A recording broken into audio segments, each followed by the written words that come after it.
Oh, that was actually Renee. Right. Wait a minute.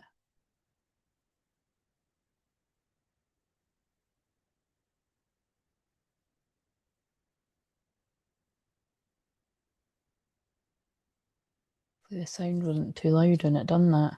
Oh. That was actually Renee. You didn't even hear it. That's fine. Right. It was just it went on a shorts. Right, okay, so right, we'll just see what the vibe is, but the vibe. We'll just get all the wee bits and bobs in while I'm waiting.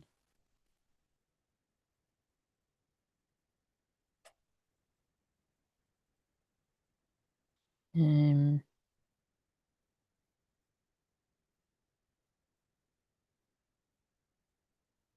right, so just pop that over there. So let's get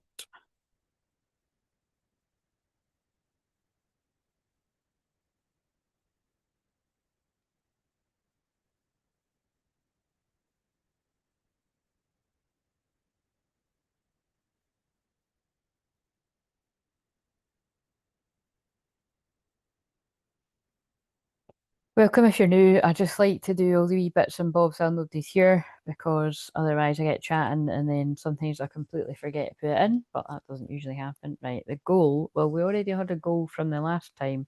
So let's just make it fair and we'll do the same again, right? What have I set the timer for? Well, I'll leave the timer at 30 minutes.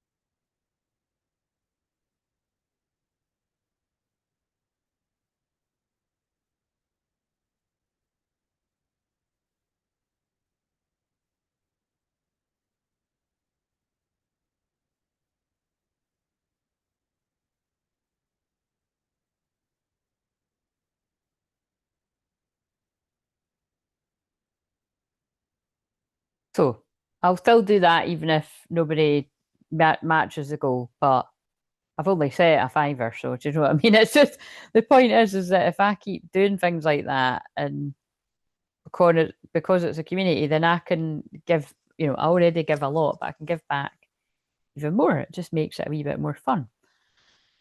Right, so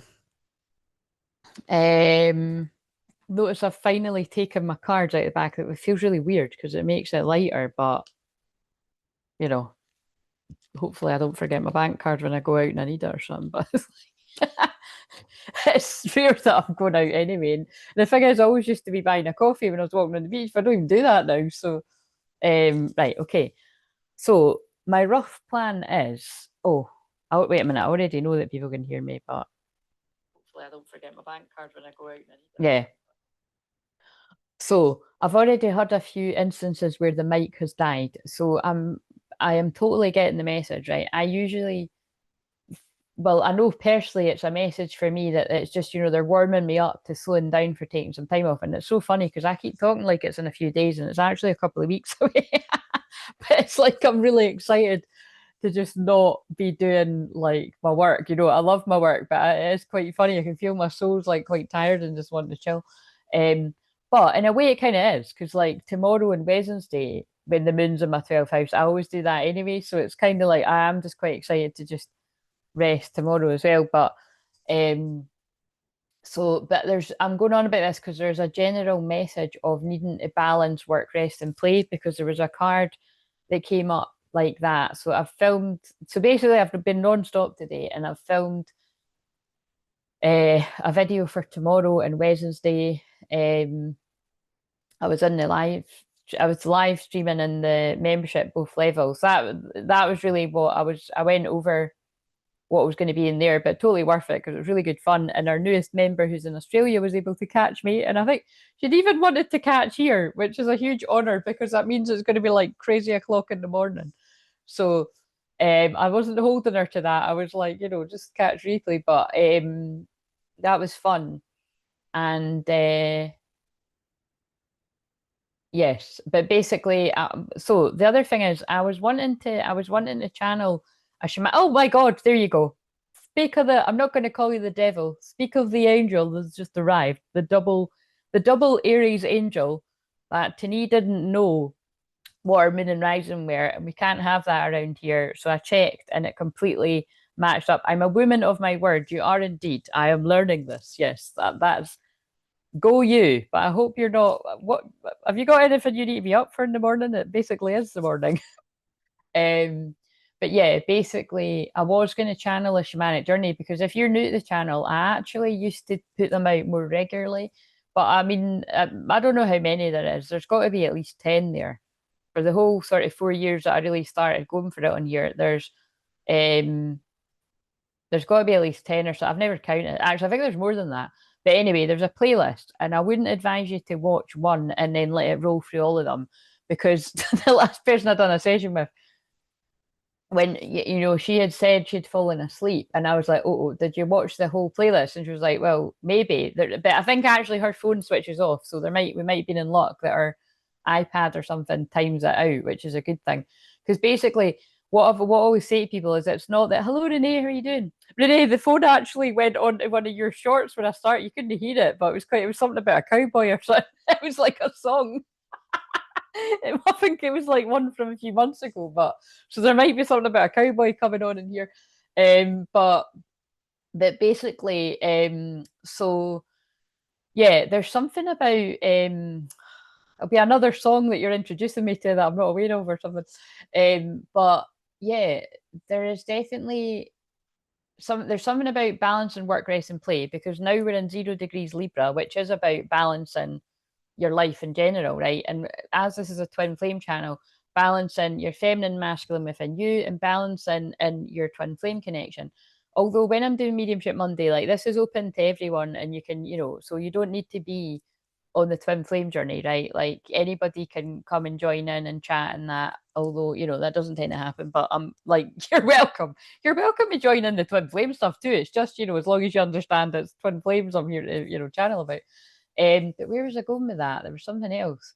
Oh yeah. So basically, it's like you won't become superhuman if you watch all the shamanic journeys in a row. What it'll do is it'll put you all over the place. You'll be crying loads, and the thing is, when you watch one of my shamanic journeys anyway, or if you do a personal session with me, you'll be crying loads and stuff too because you're clearing the energy and you're integrating it.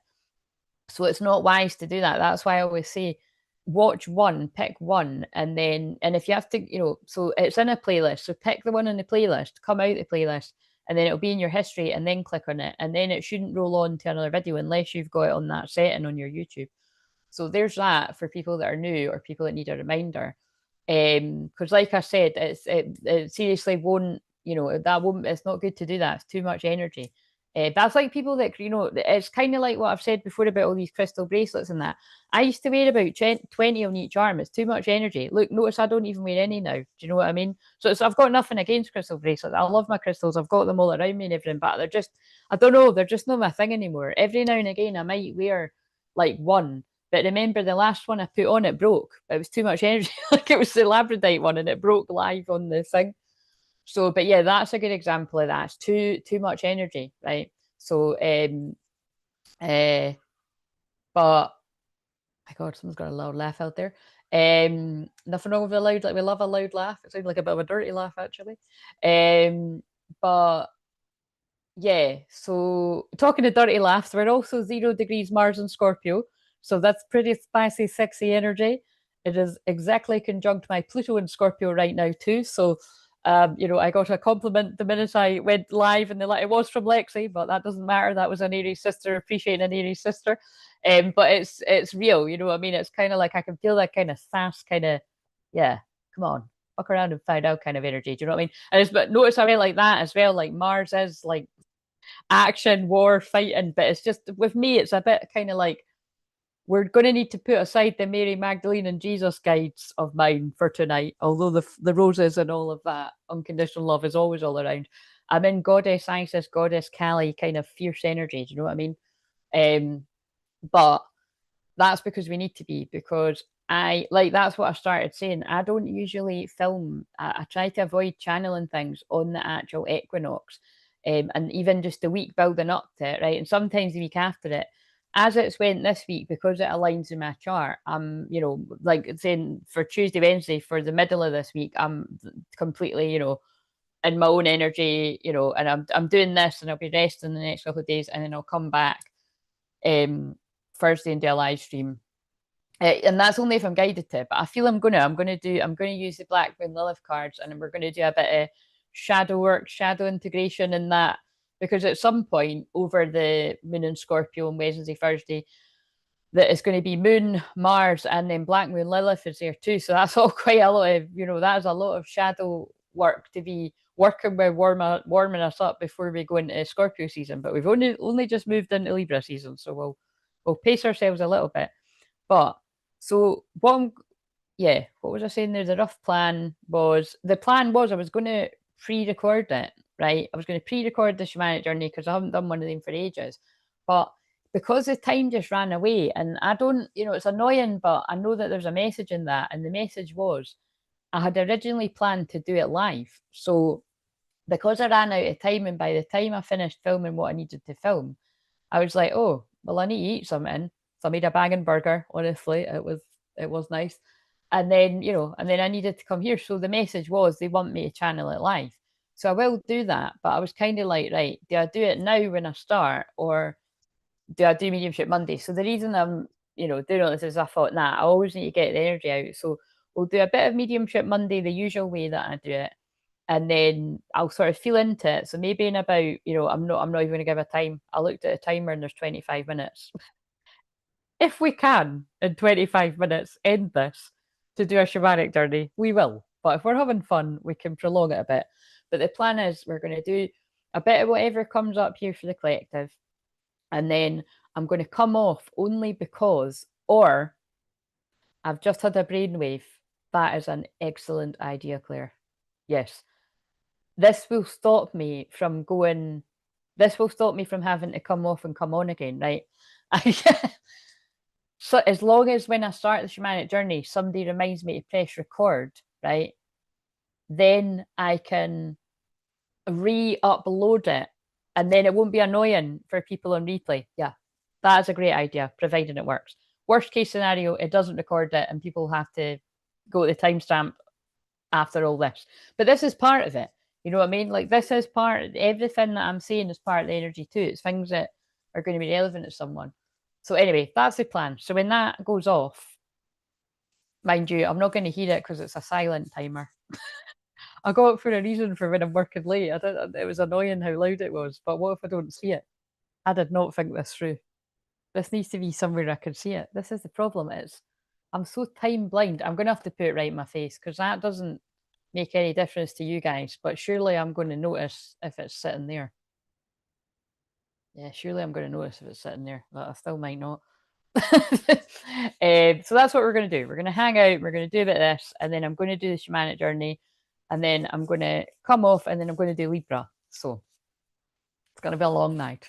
But it's not going to be that long, to be honest, because like I said, because this is the point where in my, with my astrology that I'll be quite tired, that I'm talking shit. I'm going to be sitting here see if I'm sitting here till 2 in the morning again. It doesn't matter. I've got 2 days to rest. It doesn't matter. If that happens, that happens.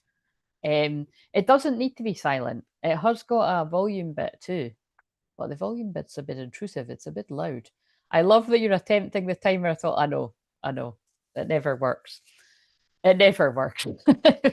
As long as we get it all done tonight, that's fine. And also, I'm kind of like, attempting a live shamanic journey on the equinox, the balance of the light and the shadow, which I more feel the shadow on these days. That's pretty bold of me, because although we never get trolls, there could be trolls tonight. I mean, that's the kind of energy it's about. But really, the longer I'm on here channeling and user chatting to me, that's brilliant, because remember I said for people to be prepared, because this is about really transmuting the dark energies that are about. And I feel the fact that they've got me to do this means that there must be some, well, I know that for a fact, there is some really heavy energies. Because there always is this time of year. And it's because we've had the new moon eclipse followed by the equinox. And also the shadow side of Mars and Scorpio would be pretty brutal too. You know what I mean? Hence, you don't want to get me in a bad mood. Do you know what I mean? But it's like, seriously, but because it's not easy to. That's a point there too. It's like if somebody really fucks me off, they've really done something to fuck me off. Do you know what I mean? Because I'm pretty like content and peaceful in that majority of the time. But unless it's the morning or somebody annoys me on my day off or something, you know, there's simple things. But right, I'm at the later end of Mars and Scorpio anyway. But right, so let's shuffle these wee bits of paper because this is the wee bits of paper that I. Oh, and also at some point as well, like I'm going to be giving away a free 15-minute reading that I'll just do on here, if I can remember to do it. And so it's the people that were on which I've got their names there. So it was the people that were on the last live stream. Where did I write it? I did write it down somewhere. Oh yeah, so it was Renee, Beck will join at some point. I think maybe the next, I don't know, somewhere in the next hour or something. If she can, that is. Renee, Beck, Casey. I think Casey might be Dragon Lady. I call her Dragon Lady because she connects with dragons. And Chrissy, who's Goddess Retrieval. So that's who's included in that just now. So now I can also include Tani because you're here. So basically, anyone else that talks, you can also be. And I'm going to write all your names down. And then I'm going to pick. I was going to use like cards, but they're through my room. I can't be arsed getting them. Like I was going to write your name on a wee card, but I'm just going to put in a bit of paper and we're just going to see what comes out. But just now we're going to see what the theme is. So, what have we got? What am I going to channel about? Now, this might come into it, might not. It usually does come into it somewhere. If it says channeled astrology, well, I've already done a bit. But surely to God, I don't need to go on about the new moon, solar eclipse in Virgo, South Node eclipse, you know. Generally, it is about past life stuff coming up. It's coming up loads. It came up loads in the video for tomorrow. Also, the mic died at some point. I haven't checked that. I'm going to have the fun of watching that tomorrow and seeing when the mic died. It was a 30-minute video, so let's hope it died 2 minutes towards the end, or that might bring out my Mars and Scorpio. I'll be like, motherfucker. But I don't know. I'll put it off anyway. You'll have whatever it is. And then, but yeah, there was past life stuff that came up. And yeah, but basically it's about releasing the past for a new beginning, because new moons are always about new beginnings, and that because it's a south node eclipse and that's the past, there's a lot about releasing the past. But also eclipses are, you know, massive power moments. It's breaking down what's not for you anymore and make way for what is in any area of life. So pay attention where that might be happening. Also, the wee shorts that I filmed that is published now as well, I done a tap-in one. I forgot about them. There's meant to be one for every day of September. There's a few days of September that went AWOL. But I saw Blessing in Disguise, and then the actual card was My Dreams Are Coming True. So it feels like your dreams are coming true, but it might all be coming about in a roundabout way, that something had to be like a fuck up to be like a good thing. Do you know what I mean? So I don't know why I sounded like that, but like, you know, something bad's happened and you're like, oh, actually this is a good thing. Like somebody betrays you, but it's like, oh, actually I'm glad this happened because it showed me who this person really is. They're not really a friend, you know what I mean? Or it's not really a true lover. Or you know, this is a backstabbing work colleague, because the episode I watched last night was now I'm gonna save a lot of the downloads I got just over the weekend there for when I do Libra. But I'll just mention a little bit. And now, like, remember I said, like, whenever I get to whenever I catch up on The Office, because I'd never watched the American Office, other than catching clips of it here and there on YouTube mainly, or on the telly. I don't know, I just never fancied it, but it's like really funny. It's like really my cup of tea. Because I never watched the one that's based on. I never watched the UK Office, but like this one, it just is really funny, and it's like 20 years old. So talk about like, you know, past stuff. But anyway, you know, I got the clip. It was nearly 2 weeks ago now. I think it was 11 days ago to be exact, or it might be like 12 days ago, something like that, where I posted the clip where Jim confesses his love to Pam, right? And I said, right, whenever I'm going to start watching that from the start, and whenever it reaches that, that's going to be really significant for, I feel like, for the collective of unions, or it's like going to be like when I'm doing like one of the signs. And what's really funny is like, so the next sign is Libra, and Libra is about the union. So it's quite funny that I've got to the one where he confesses his love. Libra's also love, um, love and partnership in that. And I just couldn't believe it. I was like gobsmacked because I was watching it on Saturday night. And I was like, was it Saturday night or was it Sunday? No, it wasn't last night, was it? It was the night before. Yeah, it was Saturday night. I was like, oh my God. So that feels significant. So I've put that in, I've wrote the title for Libra already. But but then because I've continued watching it, the episode, the last one that I watched just last night was, it's that funny guy. Oh, I can't remember his name. The guy with the glasses, because he's been kicking about as a meme for the past 20 years as well. That didn't, I just anyway because he's on loads of memes. But Dwight, I think his name is that right? I think it may be Dwight. If it's not that, whatever. But he calls up the main guy's boss and is like trying to get his job basically. So basically, he's betraying him. He's trying to get his job. And then the boss finds out about it, and then it's quite funny. But like when we're using that as an example, that wouldn't be funny? Like someone's betraying you in business. So somebody you trust, because they're meant to be like best friends. What the fuck has just happened? Am I still live? That's interesting, isn't it? The wee spinny thing started going round. I love you. Okay, Eli. What is I love you? Text me. I'm sure I have seen you on other people's channels. So I'm not going to text you, but thank you for the love. And yeah, okay. So, right, okay. So, and if you don't behave, I will be kicking you out. And Mars is just went to Scorpio, which conjunct my Pluto. So you don't really want to be fucking around and finding out. So, but I love you, text me. The troll has just given us a channeled message as well. So somebody's higher self might be saying, I love you, text me. It does kind of fit with the message. It does fit with the message. Oh no, that's too funny. Right, so give us a bit of paper. I'll have fun doing this. Chakra healing and colour. Fucking hell. That'll be why my eyes are being strongly led to pick up the colour deck. And I was like, no. And I'm still like, no, because I'm sitting here and I'm comfy and I'm not getting it. So we will incorporate chakra and colour healing when I do the shamanic journey bit, right? So that's how we can tick that one off. What else? Because I always do a chakra healing, children's healing. So that's telling us we're going to be doing some inner child healing. Absolutely. Because that's been coming up in everyone's messages. It came up in the membership earlier too for a few people. One more. Self-love and affirmations. Oh, and that was also something that we were talking about in the membership. So because I'm doing self-love September, that's what the EFT thing's about. So we can let's do some of that because I've got them sitting here.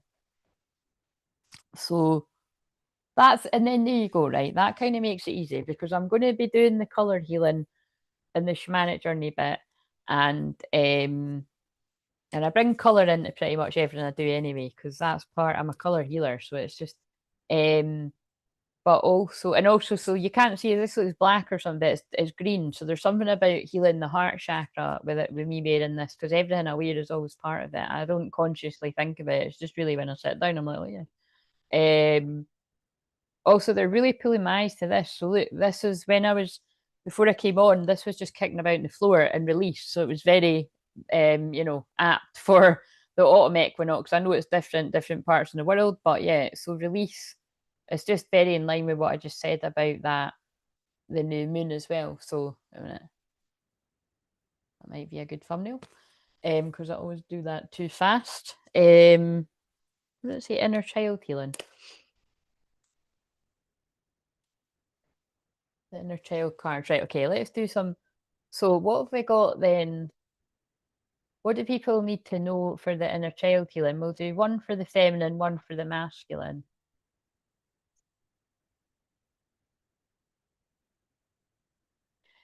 Be true to who you are. That makes me want to burst out in a song, into a Jessie J song. Be true to who you are. I'm not going to sing it because I can't really can't sing that, but you know what I mean? It's seeing is believing. It's okay not to be okay. So, what is that one called?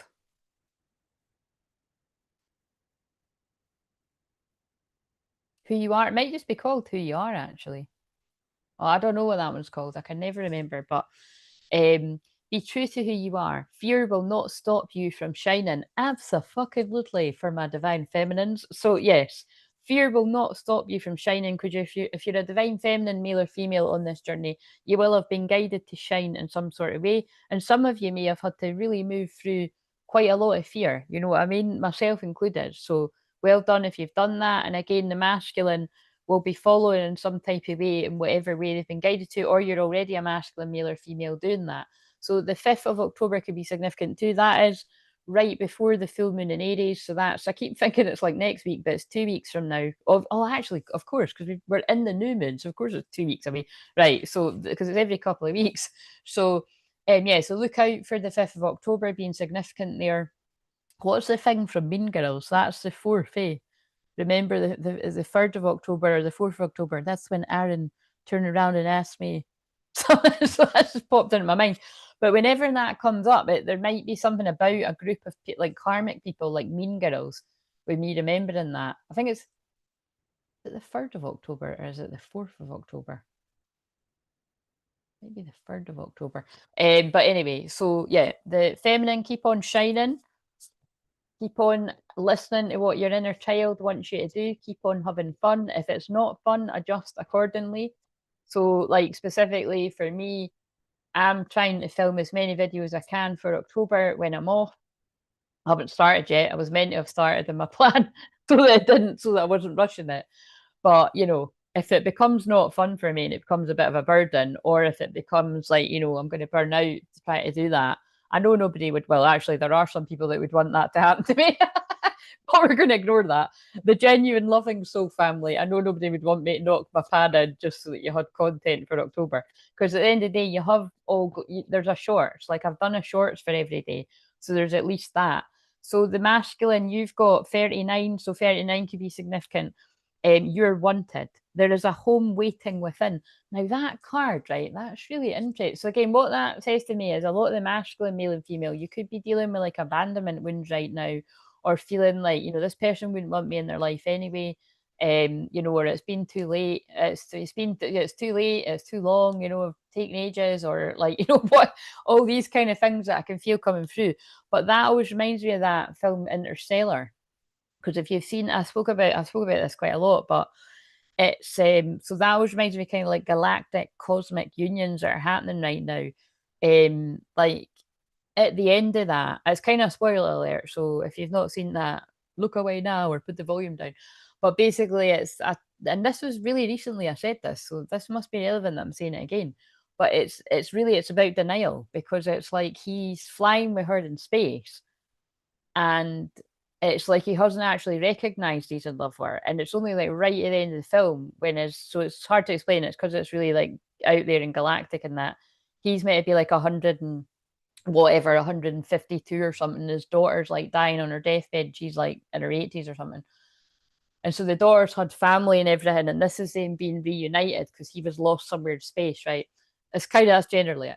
And in the 5th dimension, because they do mention the 5th dimension in that film too, which, like I said, I've actually literally never seen anybody else ever pointing that out of all the people that decode films in that chat. Like, so it's like if you see that, they might be like, "Oh, they've been spying on me."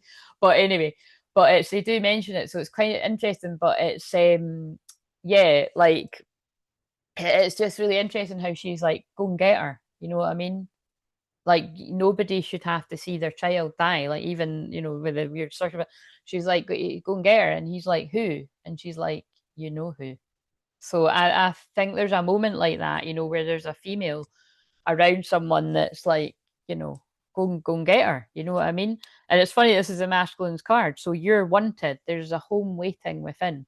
So that's fucking beautiful. So it is, isn't it? So that's a wee bit of the inner child bit. So now I feel this will probably pick up on a bit of the inner child healing as well. So we're going to do a bit of tapping. So is there anyone out there that hasn't done the tapping before? You might be like, what the fuck is tapping? EFT. Then we tap on the meridian points and it can release a lot of energy, release a lot of trauma. When I'm doing it on the shorts, it's obviously very fast. You know, if I was doing that, well, it is a lovely card, isn't it? If I was doing that with people one to one, I would do a few rounds of it and we would sit with what emotions are coming up and talk about and all that. And even on here, it's going to be, well, not as fast as the 3 minute shorts, but it's, you know, not, we can't spend all day on it. So I feel this one is wanting to, what's that one? Oh, that's nice. I haven't seen that yet. I feel it's all three of these. So let's do three of these because that'll be, yeah. So, lol, you was reading my mind when what is tapping? Yes, I thought it was you that I was, I thought it was you. I did. But before, like other people hadn't known what it was before. Like some people will have, but again, it's quite funny that, you know, although tapping's been around for ages, and I'm like, oh, everybody knows what it is. In my astrology chart, when I have studied my, it does say a lot of stuff about my astrology chart. You know, there's I can't remember what it is, but one of my placements, it is like I am an introductory teacher to a lot of people about a lot of things. So that's often the case for astrology. Well, fuck, it certainly is for you. You're getting taught about astrology and EFT today. You're getting chucked in at the deep end. But you know what I mean? So it's quite funny that, you know what I mean, that even though these things have been around for ages, I might be a first port of call of like awakening people to some of this stuff. So, you know, some people know what it is, some people won't. But I've actually done this for years, by the way. It's just I've been guided to sort of do it out here in public stuff. So, right, okay, so let's start. So, if for those of you that have never done this stuff before, if you just go along with me, right? So, follow my lead. So, I will tell you the parts of the body to tap on. So, I'll say, you know, top of the head, eyebrow, blah, blah, blah. I'll point out where it is, but you can just watch what I'm doing. So, you can either say it out loud as well, and you might have folk around in your living room being like, what the fuck are you doing? If you live alone, then no bother, you know what I mean? And even if you live, you can sit yourself, you don't need to say it out loud.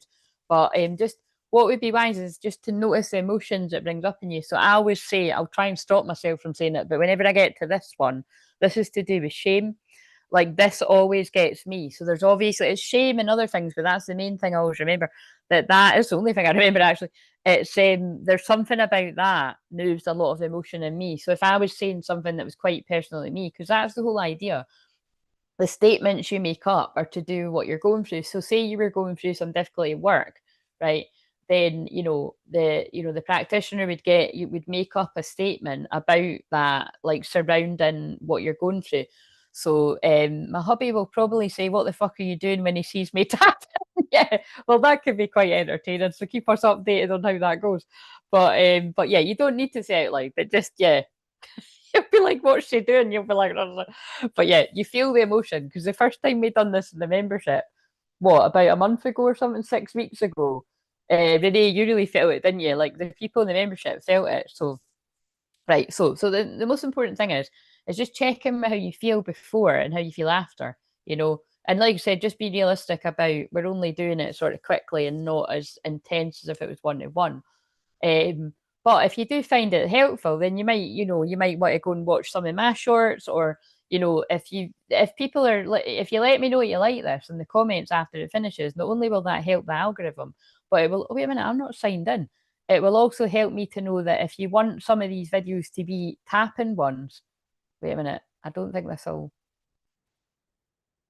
I should still be live. Yeah, I'll still be live. I don't know why it does that. I wasn't signed in, and I don't know. I don't think it makes any difference here, but it just bugs me. Yeah, if you want me to do some like long form tapping videos, I can just incorporate doing the tapping at the start or the end of like the general messages. But you let me know, so I'll see if people actually listen.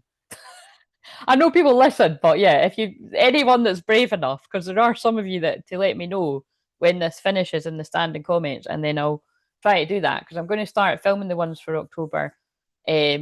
quite soon. So anyway, so let's start with the first one. So this is a bit that I always tend to forget when I'm working with clients or if I was doing this for myself. So they're tending to remind me now. So on a scale of 10 to 1, 10 being the worst and 1 being the best, how do you feel about this statement? I find peace through my breath. So, see how synchronistic that is with me talking so fast, which I'm not judging myself about because that's how the channeling floods through. And it's not like that the whole time. It's just like that for the first wee while, which is why I didn't start the journey. I started because I knew the timer has now ran out silently, but we're just getting started. So I'll just I'll have to put another wee bit on the timer there. So anyway, so yes. How do you feel about that? And if you're a little bit like me, I kind of sometimes like, oh, I don't even know what number to say. And it doesn't really matter about numbers, just check in with how you feel. So, side note, if anyone notices that you can't hear me anymore, please put microphone emojis in the chat and I'll know that the mic has died. Right. I've got a backup mic, but and if if worst comes to worst, I'll just take out the mic and it's really not that bad. But I want to have the mic in for the journey. So I find peace through my breath. I would say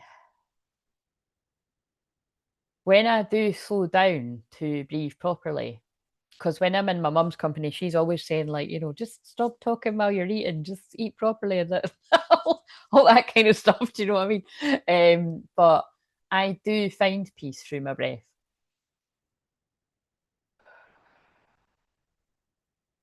Like when I stop to do it, I'm just going to go with 3. This is what I mean. I don't know how easy you guys can pick a number, but I'm going with 3. So the idea is that whatever number you pick, that so I might go right down to a 1 or a 0. Like, yeah, I really feel better about that now. Or you know what I mean? So whatever. So we'll just do it. So pick your number. You can put it in the chat if you want. You don't need to though. So we're going to start, and you start by tapping on this bit of your hand, right? So to need say the 4. So on this bit of your pinky, down that side with with your other hand. So even though I sometimes feel overwhelmed, I choose to breathe deeply. Even though I sometimes feel overwhelmed, I choose to breathe deeply. Your eyebrow, I focus on my breath. The side of the eye here. Each inhale brings me calm. Under the eye. Each exhale releases tension. And for my one-to-one clients, you'll be familiar with my breathing in, relax, breathing out, release. We're going to do that on the journey, actually. Under the nose, I breathe deeply and fully. Under the mouth, my breath centers me. Collarbone, and anchors me in to this moment. Under the arm, so under here, so if you're anything like me, you end up tapping the side of your boob. If you've not got a boob, it's like collarbone. Sorry, under the arm, but yes, I read that bit. Feeling more calm now. Top of the head, nearly chucked the card across the room. I find peace through my breath. And then just take a deep breath in through your nose and then release through your mouth. And then we're not going to, I would repeat it again if I just picked one, but we're not going to repeat it again because I'm going to be tempted to read it from the book and we want to do this. So I'll read all the messages at the end. But so let's just go right on to the next one, right? We're going hardcore. So if you've got some water, drink some water in between, definitely at the end, all that jazz. Right, so the next one is, and also check in with how you feel now. But like I said, as I'm doing this so quickly, I'm not going to say it's unrealistic the number changes, because actually it has changed when I've done this with you before, like even just once, or because it's merging in all the kind of very quick light code activations, prayers and that I do anyway. So, but because this is general, just, you might need to do this stuff a wee bit. So because I'd actually say mine's about the same because I'm doing this so quickly. So, you can check in with yourself. But on a scale of 1 to 10, 10 being the worst, 1 being the best, how do you feel about this statement? I disconnect to reconnect. So I would take this to mean, do you do that? Like, how often do you disconnect to reconnect? And notice the synchronicity of me. I can feel my soul's really excited. Like I said, my soul's really excited to have 3 weeks off, but that's still 2 weeks away. I feel my soul is more excited the fact that I've got the next 2 days to myself. You know what I mean? I always get like that once a month because I give myself permission to rest when the moon's in my 12th house, and I give myself permission to rest when I have my period. And God forbid, when the period lands in the 12th house, I actually quite like that because it's like, right, absolutely nobody fucking bother me. But it's like, it's, but yeah, so how true is that? So, like I said, for me, I would say I'm right up there. Like when I need to disconnect to reconnect, I have to with how much energy I put out. So I would say I'm really quite strong up there. Um, Again, I'm not going to say 1 because it feels like, um, yeah, I'm not going to say 1. I'm going to say I'm about a 2 though because I teach other people about that. And like I said, I really am. I'm better than most. I think that's fair to say that because I'm very in my feminine energy and I recognize when I need to rest. And that's why I haven't been ill like since the whole time, well, since 2020, funnily enough. So do you know what I mean? It's like, um, because I'm just so geeky about balancing feminine and masculine energy. And I recognize the warning signs of if I'm going to burn out. So I stop and I rest. And so, but so check in with yourself. Do you take that time for yourself? Do you disconnect where you need to reconnect with yourself? 4, I think I do it, but not realizing half the time. Right. Okay. So we'll see we'll see how we feel after this. So side of the hand, even though I sometimes seek distractions, I now choose to unplug. Well, this is a very interesting. I hadn't filled this one before. This is very interesting because do you know where this is going to be a major test for me? When I do, like in 2 weeks' time from now, when this will be the last live stream that I'm doing. So basically, you've got another. You're going to see me for another. I've got another few live streams in me, and then the one that I do 2 weeks today will be the last one that I do for 3 weeks, right?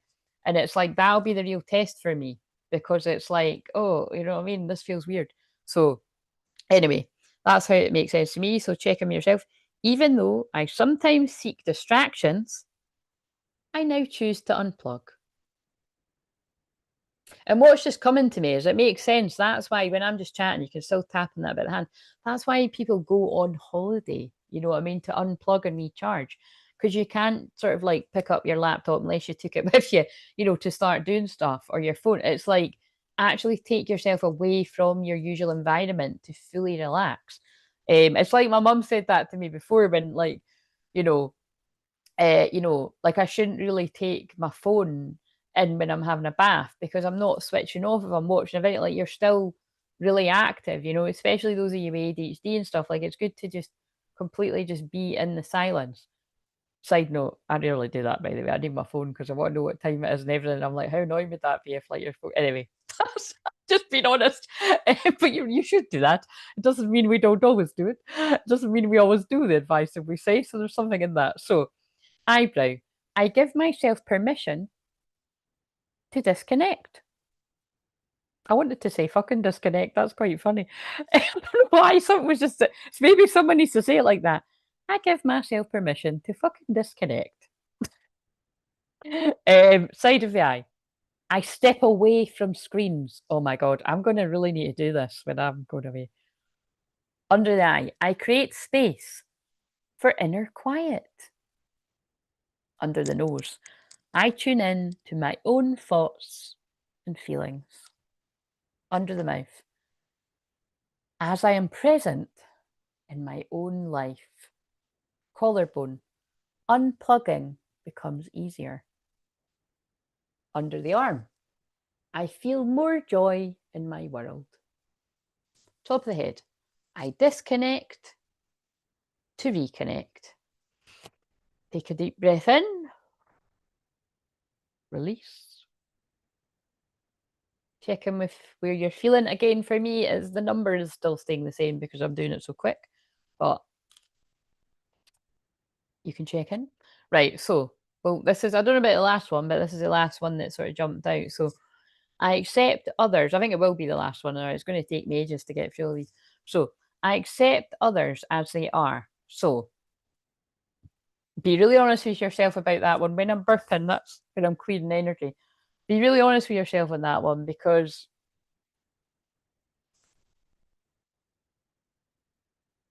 I try to accept others as they are, especially within my work. It's right up there at the, again, at the 1 and the 2 mark, right? But think about, let's throw a spanner in the works with work. If it's something that pushes against your boundaries, like what if you get somebody that is just being unnecessarily rude and difficult, and it's like way out of your, you know what I mean? Like you can't just accept what's going on and be like, oh, it's all right, they're just having a bad day. You would actually have to do something about it. You'd have to be like, look, I'm sorry, this isn't working for me, and put your boundaries up. Do you know what I mean? But anyway, I don't know why they're coming in with something so serious like that. See, that's the Mars conjunct my Pluto right now, because it's like it's just meant to be like I accept others as they are. But trust me, it'll be for someone. It came in because, with this kind of energy right now as well. Mars and Pluto, well, definitely for me, like fuck, that's why I'm staying in the house. Like seriously, Mars conjunct my Pluto, and it's about going my 12th house. Like if you know astrology, I'm going fucking nowhere. Do you know what I mean? That's quite dangerous energy. But like for as in like yeah, it is actually quite like yeah. But Mars and Scorpio full stop. If yous have got any sort of early Scorpio placements as well, like it might be quite wise to check in with that as well, because Mars is the body. So um health, it's not unusual for sort of health issues and that to sort of come up too. So anyway, it's just sort of sticking out to me. So anyway, I accept others as they are. Like I said, I would say I'm right up there with a 1 or a 2, because I do. It doesn't mean you like it, but I accept others as they are. You can't change people. You know what I mean? So it's a difficult one, that, you know what I mean? Because you can accept people as they are. It doesn't mean you need to be around them. So if it's people you don't like, it's like that's the way they are, but this isn't my cup of tea if you're watching something. Or that's the way they are. I don't like it here. I'm getting the fuck out of here. Or that's the way they are in a relationship. They're never going to change. I'm the way I am. They're the way they are. I still love them. But actually, that's it. That's a fucking twin flame journey as well. Like, I unconditionally love them and I accept them, but it appears they don't want to be in my life. Like, I am clearly not a priority in this person's life. So I better just see to myself. And, you know, so anyway, I'm just kind of saying that in a bit of a funny way, but that is the way you would take it if you haven't seen somebody for years on end. Well, that mustn't be very important. But of course, we know that that isn't actually the case. On the twin flame journey, provided it is your true twin flame, you can never forget this person and they live within your energy. And then at some point, the one that wakes up second, that's a terrible way to say it, but that's the way it's coming out. It will hit them all of a sudden, all at once, and their whole world will be crumbling around, and everything will make sense and not make sense at the same time. So that's a very weird way to explain all of that, but that's the way it came out. So let's just tap on this. I accept others as they are. But you notice it's like when we channel it like that, that's right. If you're here all the time, I don't usually channel it like that. But that's how all over the place the equinox is, which is why, I'm actually witnessing that in myself. It's like I'm in that kind of wild woman. It's like, I don't know, the energy is really weird. That's the best way I can put it. Interesting. Right, so I accept others as they are. Let's just tap on this. So, side of the hand.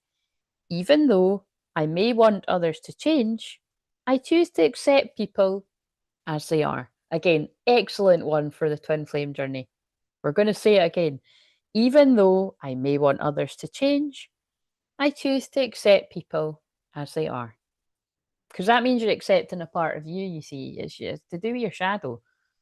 Remember, equinox today is the light and the shadow. So that sort of playful and not so fun part of the playful masculine and feminine dance, it is all really that relationship with your shadow as well. How comfortable are you with your own shadow? The more comfortable you are with your own shadow, the more comfortable you're going to be accepting your twin flame for who they are, especially if they are operating in their shadow. So I release my expectations of others, and the shadow is not bad. We need our shadow, but what is not so great if you're always coming from your unhealed shadow, your wounded self, your distorted self, and hurting and lashing out at others, emotionally, mentally, spiritually, all that kind of stuff. But you need to be in your empowered shadow. That's when you're like, hey, whoa, had enough, put my boundaries up, or I don't need to put up with this in this friendship group. This is bullshit. See you later, mean girls. Well, that must be relevant for some too.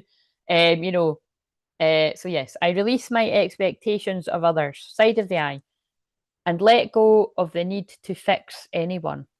Yeah, that's why I don't like that Coldplay song. And I will try to fix you. No, you won't. That's codependency. Leave them alone. Pour love into yourself. They will heal themselves, not fix themselves. Don't like that. So, under the eye, everyone is on their unique path.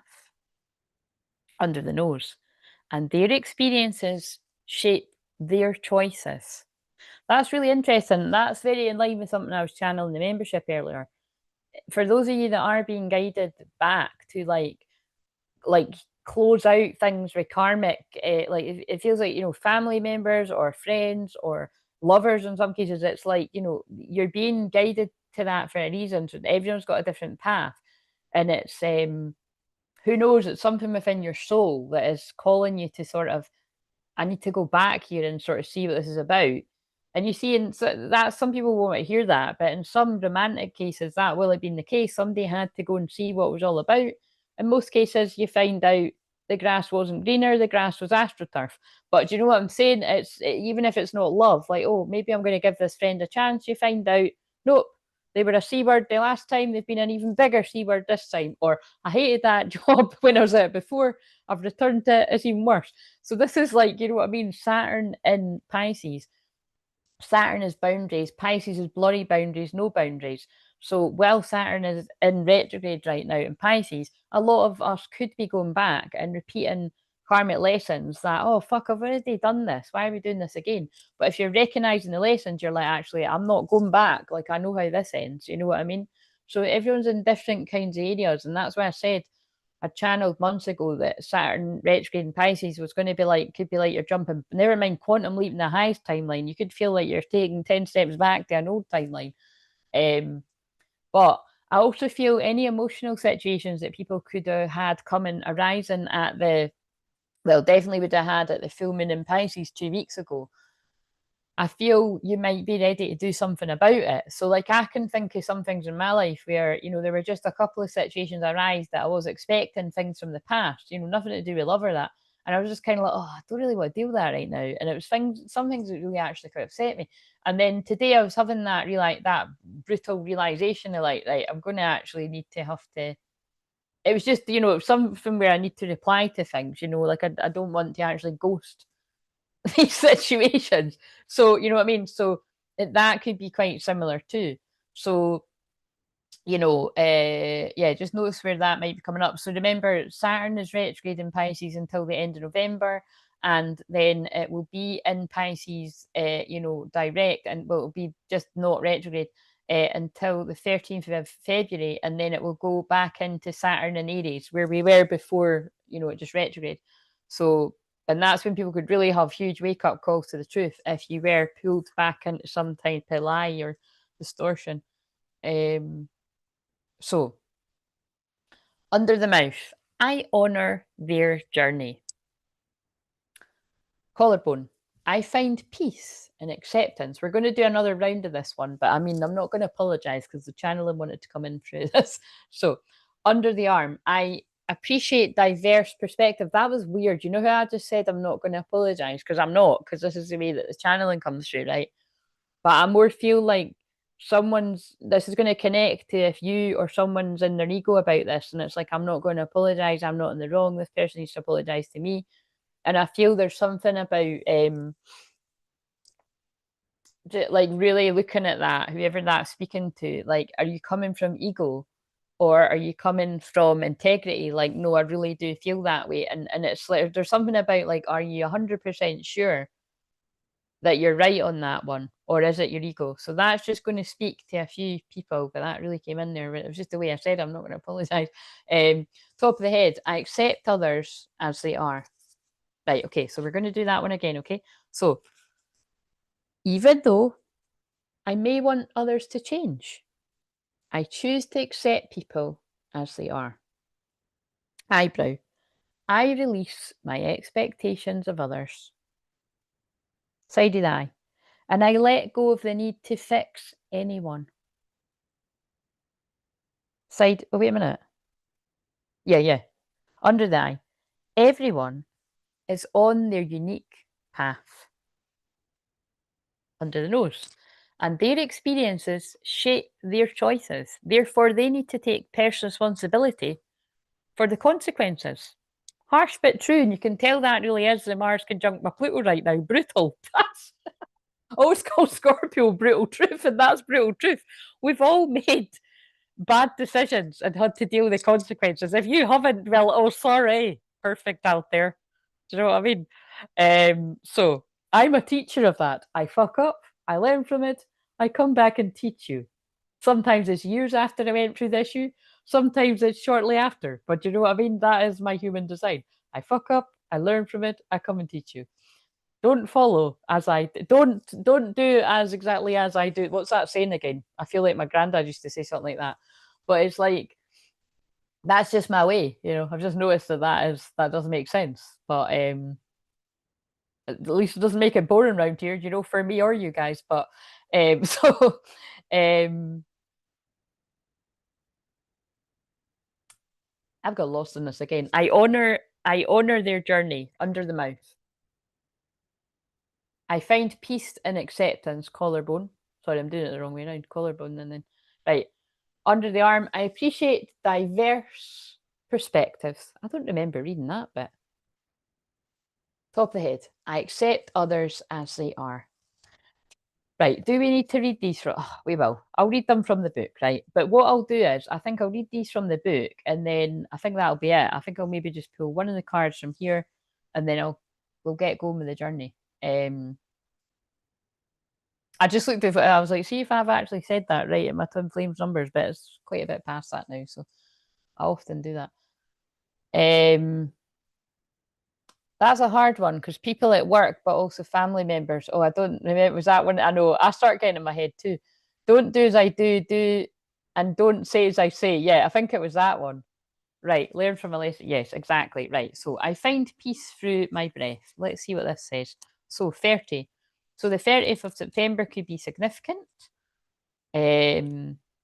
So I find peace through my breath. Your breath has been with you since the moment you were born and will stay with you until your last.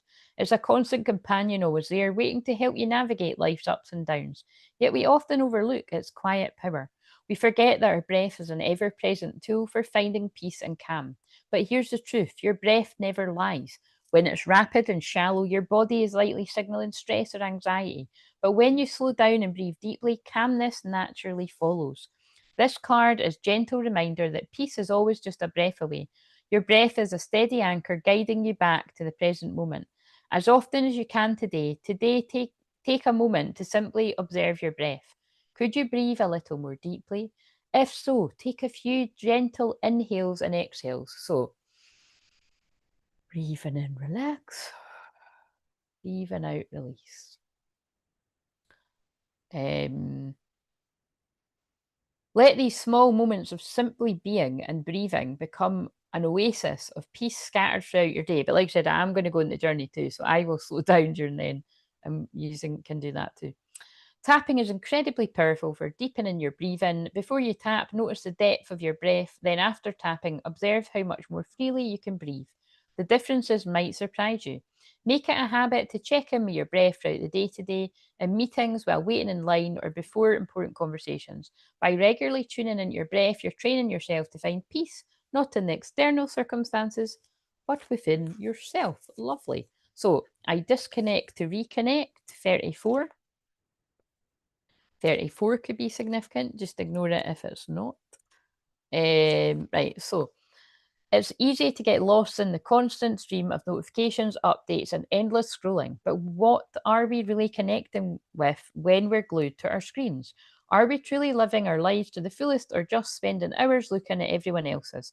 Sometimes, and you got to be careful, because when you do that, when you spend too much time like watching other people's lives or tuning into other people's stuff online, whether it's on YouTube, anything like that, or like all the other different social medias.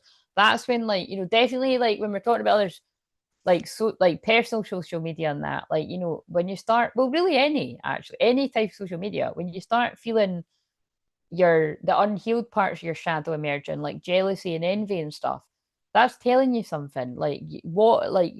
Before you kind of get lost in that energy of that what's coming up in you, like try and sit with your inner child or shadow and be like, whoa, whoa, whoa, hang on a minute. Like you would like an unruly teenager be like, right, why are you so angry? Like, why are you so jealous? Like, what is it about seeing that's triggering in you? And like see if you can get quiet and actually see what your inner child or your inner teenager or your younger adult self, whoever this is, and you might be surprised about what the answer is. Like, and then you might even want to be like, right, okay, now that you've told me what that's bringing up in you, how can we do something about that? Like, how can I do something in my own life so that I'm channeling, pouring energy into something that will make me feel fulfilled and happy, rather than wasting my time being jealous and envious? You know what I mean? And that's why it really brings into it, like, jealousy is a disease. I hope you get better. Like, it's true.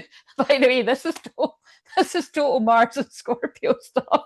And trust me, when we get into Wednesday, Thursday, when it's the moon conjunct Mars, and the Black Moon Lilith especially, that's definitely all that energy of like, jealousy is a disease. I hope you get better. Because really, like I said, it's like often I take time off the week before the equinox, but I can see they've actually made me take this time because the energy is still a bit weird, and it's all that, like I said, it's shadows. So if you've not already had moments where you see people's shadows emerging and they're not able, it's like it's not able to hide. Like you can just feel it in the air. If you've not had a moment like that yet, offline or online, you'll have it. Trust me. Or you'll recognize and catch something in yourself. So just observe it, and just like I said, quietly, and everybody's got all that stuff. But I definitely know I've had a few instances where that's happened, and it makes sense that, like you said, it's like my Pluto and Scorpio in the 12th house, I can always feel that kind of stuff going on, but it's like I can feel it really strongly like this week. So that's why it's like, hello, couple of days off while the moon's in Scorpio, thanks. But actually, I am coming back on Thursday night when the moon is still in the last of Scorpio. So anyway, it's easy to get. Oh, I just read that bit. That's what made me say all of that. So sometimes when things aren't working as they should, the best solution is to unplug them. And especially again, if that's coming up in you too much, unplug them, turn it off, go and do something you enjoy. That's the best thing to do. That's why I'm watching repeats of The Office, because it's like fun, uplifting. That's the kid. Like back in the day, I would be putting on Friends and stuff, but like I'm just going in between The Office and like Sex and the City. But yeah. So if you've been feeling tired and overwhelmed, or you're struggling, this card is nudging you to unplug. When we disconnect from technology, we allow ourselves to reconnect with what truly matters: ourselves, others, and the fullness of our lives. If you find the idea of disconnecting difficult, know that it's normal. These platforms are designed to be addictive, and it's not your fault. Again, with all the Scorpio energy, Scorpio deals with addiction. The only card I've seen kicking about in The Office, the deck I really want to find, funnily enough, said addict. So I do feel there are some people watching this or connected to you that are dealing with some type of addiction. And the addiction could just be social media, but it'll be a lot harder for other people, for some others. But you can take your power back. So start small. Maybe it's turning off notifications for an hour, or not checking your phone first thing in the morning. That's a hard one for a lot of people. Notice how it feels to be present in your own life, undistracted by constant buzz of the digital world. See what unfolds when you truly reconnect yourself. Here's a good one, right? Now, this might still be quite hard for people, but when the moon is in my 12th house, right, which is just a couple of days, and sometimes it only lands over like a day and a half, right? Usually it's like a day and a half sort of thing. Um, I I actually dare myself to completely stay off YouTube. Some months I can do it, other times I can't. I get too bored and I'm like, you know what I mean? But I really do try quite hard to, like, I'll put on Audible instead, or um like I said, I'll watch a film or I'll watch like a program or something, you know what I mean? Like, but that's kind of quite, I really advise that if you know when the moon is in your 12th house, because like the reason I say that is because the 12th house is your deepest desires, but it's also your deepest fears. So what I've noticed over all these years is if I'm scrolling on YouTube, because that's the only social media I've got. If I'm scrolling on YouTube when the moon is in that part in my chart, I will see all of my worst fears on the titles. Like seriously, it'll be like the worst possible things I can think of. They'll be in that title. And it's kind of like, you know, but because I also do this, right, channeling about Twinflame journey and that, what you've got to remember is if people, you know, it doesn't really matter when people say it's for, oh, this is today's reading or this is the weekly reading or whatever. It's not half the time, because everyone's timeless. So that can be both a good thing and a bad thing. But some of the things you're going to see in real time, they're going to be relevant for you, probably not in real time though. It could be months or years down the line. And some of it is not going to be relevant to you at all. But because our minds are so, you know, the ego just loves that kind of shit. It's like the minute you see a title that's like, oh yeah, I knew that was me. Yeah, that's exactly what I thought had happened. You know, it's kind of like, I've just noticed that that's when that can happen. So it's the best time if you're, I feel I'm really talking to the people that have got Scorpio in the 12th house, you know, like probably if you've got them like all of your Scorpio in your 12th house, you're probably even worse. But you know, I've only got a little bit of that there, but it's enough, and it feels like it's the whole of it because it's my Pluto. But you know what I mean? It's just kind of like that would be the time to switch off. Don't even do that to yourself, right? But because it's like that's kind of like the thing you find out when you find out kind of thing. Don't There's no point in pouring worry into something. But right, so however that's going to make sense with, but um. Right, you may start to notice the little things you've been missing, like the beauty in your surroundings, or go for a walk, you know what I mean? The clarity of your own thoughts and the joy of the moment. You might be surprised at how refreshing and rejuvenating it feels to simply be. Remember, true connection with yourself, with others, with the world around you often requires disconnection first. So unplug, breathe, and open yourself up to experiencing your own life more fully.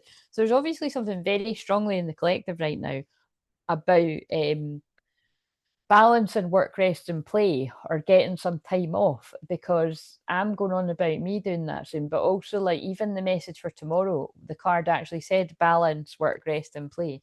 So, I mean, different things to different people. And then I've just opened the book up. I release regret and welcome new opportunities.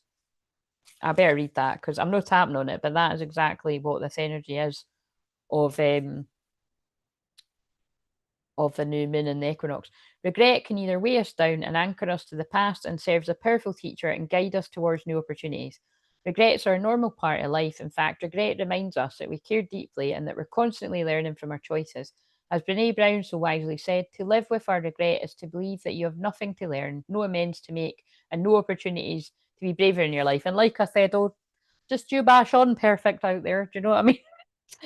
um, but there's a crucial distinction between learning from our mistakes and punishing ourselves for them. This card invites you to release the burden of self punishment while holding on to the wisdom gained, because you can't change the past, but you can change how you let it affect your present future. I'm feeling like we need to tap on this one, guys. Today, choose to move forward with an open heart. Your regrets don't have to constrain your future. Instead, let them inform and enrich it. You're not the person you were when you made those choices you now regret. You are wiser, stronger, and more self aware. Your past experiences, even the painful ones, have prepared you for this new chapter. They've equipped you with knowledge, resilience, and a clearer understanding of who you are and what you want. Your future is full of promise, not in spite of your past, but because of it. Oh my God, that's powerful. Right. Where is that? We need to find that card. And we need to find the one I was actually trying to find.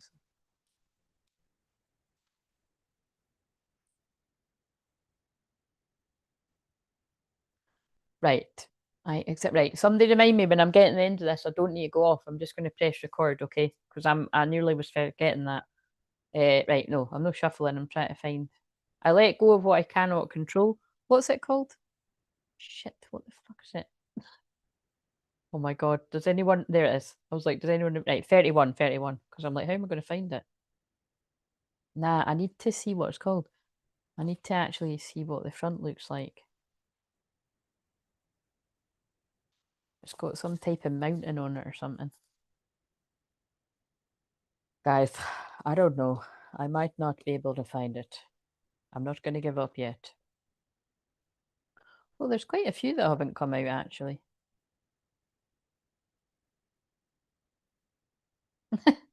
I release the pressure to be perfect. That one feels relevant because the majority of today was the last of Virgo, so that might have been a difficult one.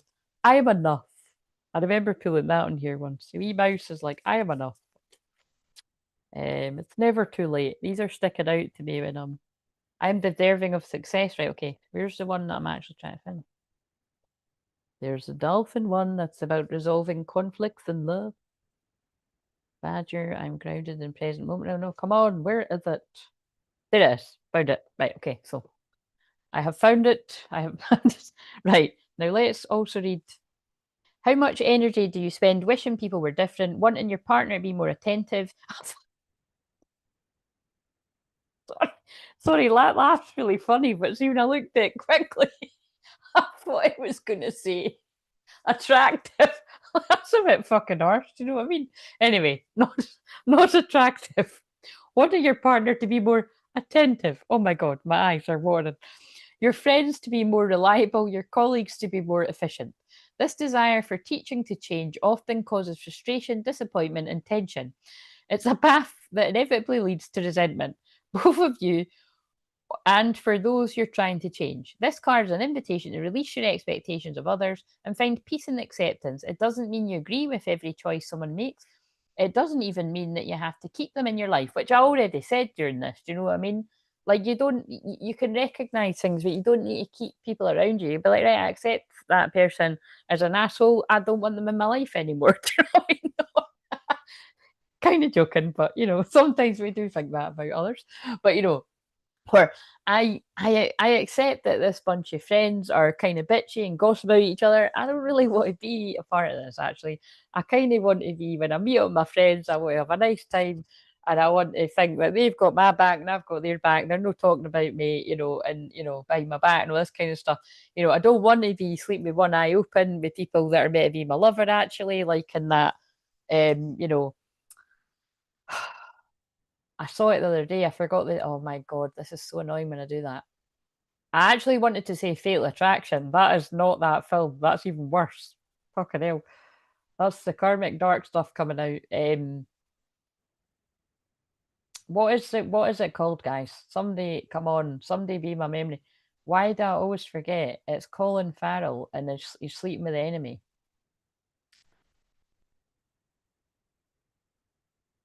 Total Recall. There we go. And isn't that I always find that interesting because I always can't remember what it's called in Total Recall. So there's some meaning in that it's like he's lost his memory and it's kind of like he's seen flashes of the person he's meant to be with. And then she's like, do you not remember who I am? Like I'm the real one. And the one that's like the wife that's actually the double agent is like tricking him. And then he eventually does remember, oh yeah, like shit, yeah, like so very like the Twinflame journey actually. But it might be even more specific with some people's experiences, but um yes, so when we stop trying to change people, we begin to truly see them. We open ourselves to learning from their perspective and appreciating their unique journey. A journey shaped by their own experiences, choices, and lessons. Letting go of the blinders of what should be allows us to love people for who they truly are, not for who you wish they would be. So yeah, seriously, it is like that. When you change and you grow and you grow past being somebody's cup, they're not my cup of tea anymore. Well, that's fine, just kind of just accept it as it is. They're that way, you're this way, and where possible, set the boundaries and move on. And then in other cases, there'll be actual things to happen like betrayals or disagreements and you'll move on. So it's different for different people. I'm sure we've all experienced a wee bit of everything. For the people you love and support, remember, no one thrives when they feel judged or pressured to be different. They flourish when we believe in them, see their potential, and accept them fully. Sometimes what people need most is for us to have faith in them and their ability to find their own way. And that's why, like, I'll just lean upon what I said earlier. Be extra mindful of when you see people on the apparent twin flame journey, when they're like, well, the divine masculine is absolutely fucked it. Best you just, open up to somebody new coming along. Like, does that sound like you're believing in, your own inner masculine if you're the feminine, or that you're, no, I'm going to answer that for you. It doesn't. So, you have to question when the messages come through like that. And like that is basically inspired from titles alone, by the way. That is like Cross Martin Who Died. That is not watching a video. Like, I've just seen these titles and I'm like I said, I don't unsubscribe from channels that I don't resonate with anymore, because there's just something about, like, I spoke about this with somebody the other day, and they're like, I totally get what you mean. It feels a bit nasty to do that. I'd rather just hide them and I won't see their videos, because if I'm not watching them, they won't come up. But I'm just seeing more and more ones like that, and I'm like, what is that all about? And it's to cause confusion, illusion. So again, it's part of Saturn retrograde in Pisces. So let's tap on this. So I release regret and welcome new opportunities, because that beautifully encompasses what the equinox is about and what this new moon eclipse is about, because it's conjunct with the near where the south node is. So I release regret and welcome new opportunities. So side of the hand, even though I may have regrets, I choose to move forward with an open heart. Eyebrow, my past does not dictate my future. Sided eye, I trust in the journey that brought me here. Under the eye, every experience has taught me. Under the nose, and prepared me for this new chapter. Under the mouth, I am ready for a fresh start. Under the arm, I release regret. Top of the head, and welcome new opportunities. Breathing in, deep breath in through your nose, and then breathing out, release. That's a great one for the new moon and the eclipse and the equinox. The new moon eclipse is the same thing, by the way. I said that like it was two different things. Right, let's now just, let's close out. And when I say close out, I just mean, so should I record this bit then? I'm going to pull this card, and this is going to inspire some of what I'm going to... I'll wait and see what it is, and then I'll see, but I'm going to press record on the thing. You better hold up, wee Mike. I charged you fully.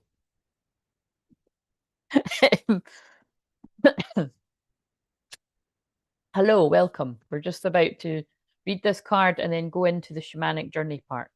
So, which if you've never done that before, it's like a wee meditation. But I'd imagine you do know what that is. With what you were saying earlier in the membership, your soul definitely knows what it is if you don't know what it is. Right, so what is something now? This deck always, like, it doesn't really matter what deck I use. But every time I use it, it blows my mind because it's so in line with whatever I've just been channeling about. So I doubt it will be any different tonight, but let's see. Beautiful anyway. Yeah, already I can see that it's significant. Time to cross the threshold.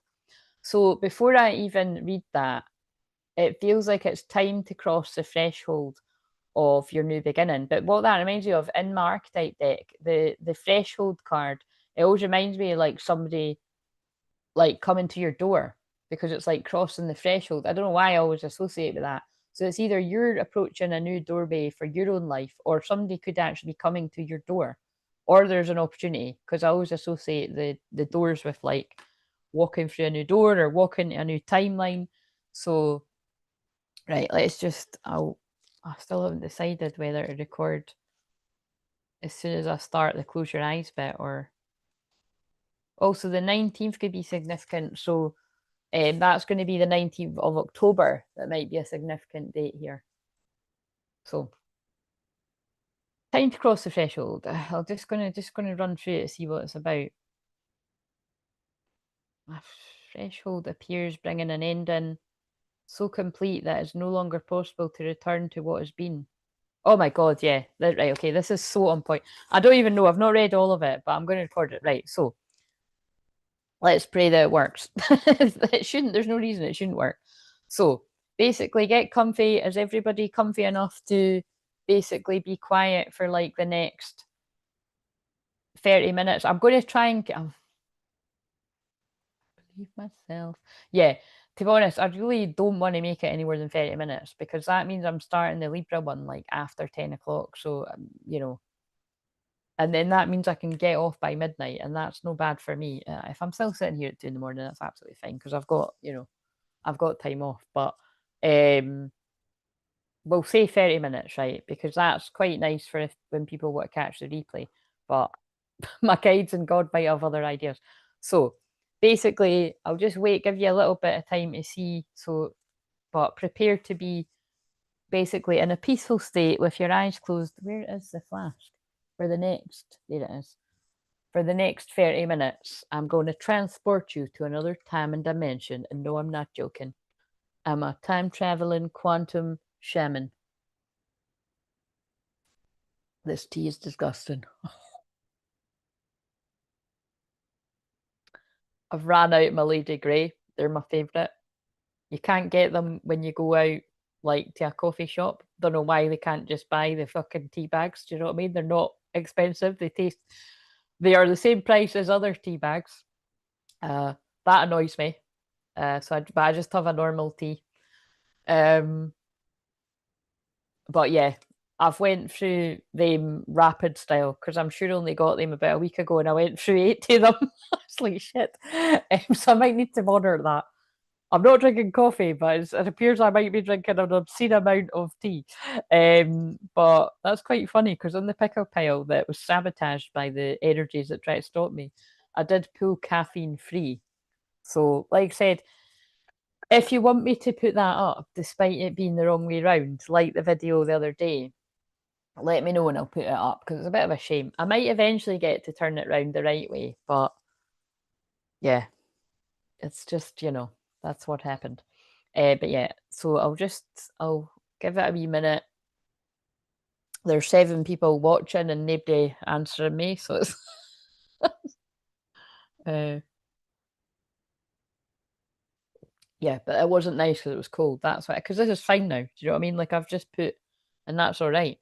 Like, and I am just winging it. I'm always winging it when I'm doing everything. Meaning that when I channel a shamanic journey, I'm just completely open. I always call on my guides, angels, ancestors, love and spirit before I do absolutely anything.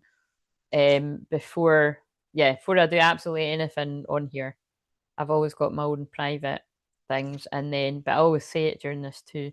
But we'll just see what flows through. But it'll be something to do with this card, which I can see is about change, and you can't go back. So,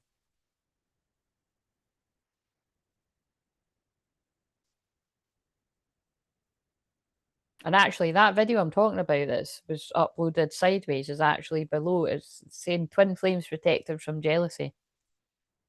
So if you didn't watch that, you might need to watch it. Wait a minute, maybe I need that deck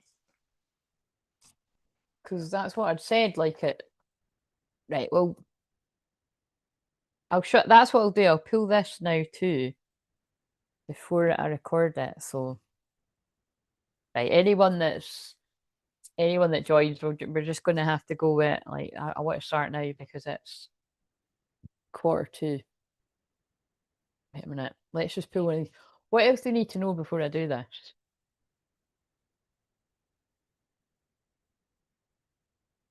The light keeps flickering as well. Shift. Oh wow. Shift, and also it's number 9. So we're in the 9th month, and there's a shift going on.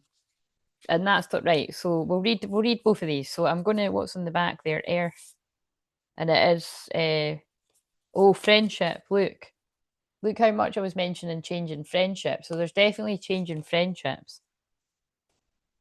Storm, oh my God, soulmate. Oh, okay, I think we better read that too. Soulmate guides, yes. Night, look, they're just. This is really funny. Actually, that would be a good look. That would be a good thumbnail. Soulmate guides, new moon, which we're on. So they're really talking to us through these. I'm not actually feeling the need to read all of these. They're telling you with the cards. Um, oh, I don't know. The dilemma I've got right now, people, right, is the problem is it's making me procrastinate a lot because the sun and the moon are now in procrastinating Libra. So I empathize if you have that those placements.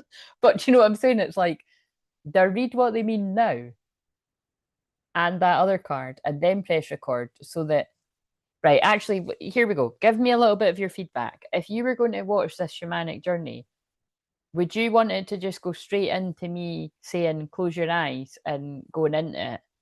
Or would you mind if I was reading that card before it? Because some people might not mind if I was reading that card because it's relaxing you into closing your eyes. You know what I mean?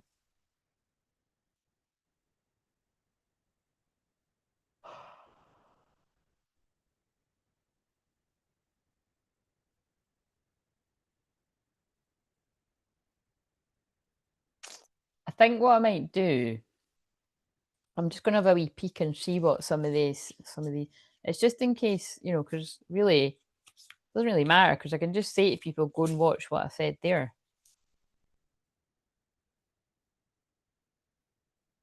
Right, we're definitely going to read the new moon one because that's very significant partnerships. Oh, yeah, yeah, wow.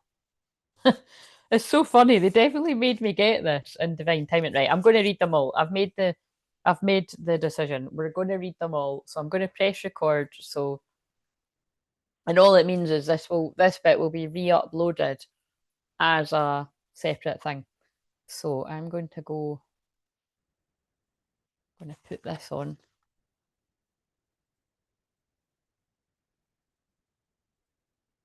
Give me an extra minute, right? So we're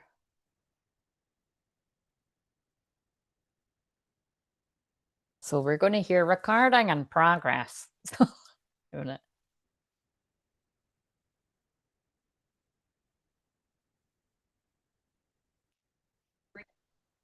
Right. So, hi everyone. So, I am actually recording this in the middle of a live stream. So, I've decided to just record the shamanic journey bit so that it didn't have all of the rest of it beforehand. So, I'll not kind of go on too much other than that, but this will have been re-uploaded as a shamanic journey. If you want to catch the rest of what I was saying before, because it will absolutely be connected to what comes through, because I'm just going to channel in the moment, then you can check what I said about that on the link below. I'll put the link in the comments. Right, so we'll just go straight into this. So before I pressed record there, I had pulled a card called Time to Cross the Threshold, right? So what I felt from that is there's something about a timeline shift, a timeline jump, and I'm always here to help people jump to your quantum leap to your highest timeline, right? That is just basically part of my soul's purpose, part of my soul's calling. That's what I've been doing for the past 10 years. So, but the other cards that came out of the symbols deck were shift first. So that's really quite interesting with what I just said, right? And I've not read these either, just other than had a quick glance. I don't know what these say. Then we've got new moon. It is the new moon. The new moon was officially just last night, so we're still very much, it's still in the new moon. South Node new moon eclipse in Virgo, although we are now in Libra sun and moon right now. And then soulmate, self-explanatory, but around here, because this is a twin flame channel and I'm a divine, a divine channel for twin flames, a twin flame shaman, I feel this is going to be about twin flame unions. So specifically some twin flame unions that have already come about at this new moon, but I actually feel rather than it being like, oh, they're happening like, in these surrounding days, although it can be for some. I feel it's about, because an eclipse carries that energy of like a 5, 6 months, it's a stronger energy than just a normal new moon. So not only, I said this in the membership earlier, but not only should you kind of delay on setting intentions until kind of a couple of days away from now, but you should just keep in mind that it's going to be things to do with Virgo energy. So your health, healing, well-being, healing yourself, healing others where it is relevant. Um, you know, but even if you are meant to heal others in the future, because that is a lot of people that are drawn to me, unless you're already doing it. It's, you could be healing yourself right now, going through your own deep, like, purging and shadow work and all of that, and ancestral healing, and then further down the line, you're being, this is part of you being prepared to be a healer for others. But like I always say, we're all a healer for others in some sort of way, because you make people laugh, you're healing them, especially if they've not got a lot to smile about. You know what I mean? That's been a healer too. So, but I'm sure you're a healer of more than that. So anyway, so we're now going to read these, and so we'll just read these ones quickly and see what they say.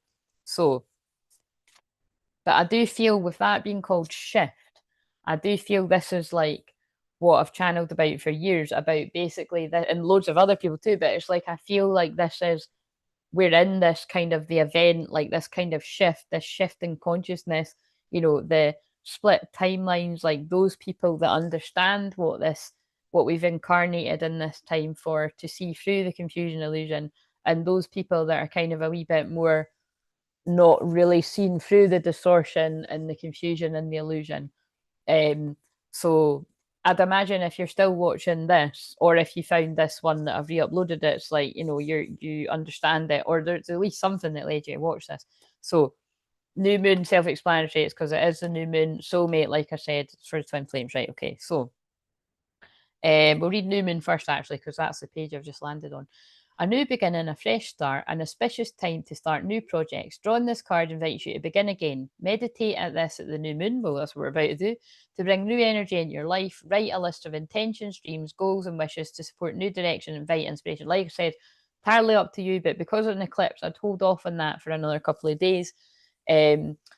So the new, and I was saying in my membership earlier, I used to do that because I've had memberships for the best part of 10 years now. Like, I used to do a new moon list with them every new moon, but like once a month. But I've not done that for years. I don't even do it for myself anymore. I kind of evolved past doing that. So I just make a mental note.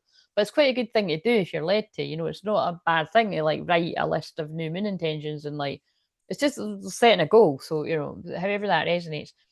The new moon is an earth-based religion and symbol of new beginnings and fortunate time to plant seeds, new seeds of the future. Right. Okay. So let's just find 9, which, like I said about that as well, because it's got a 9 on it, that's talking about September, which we're in only for another wee while.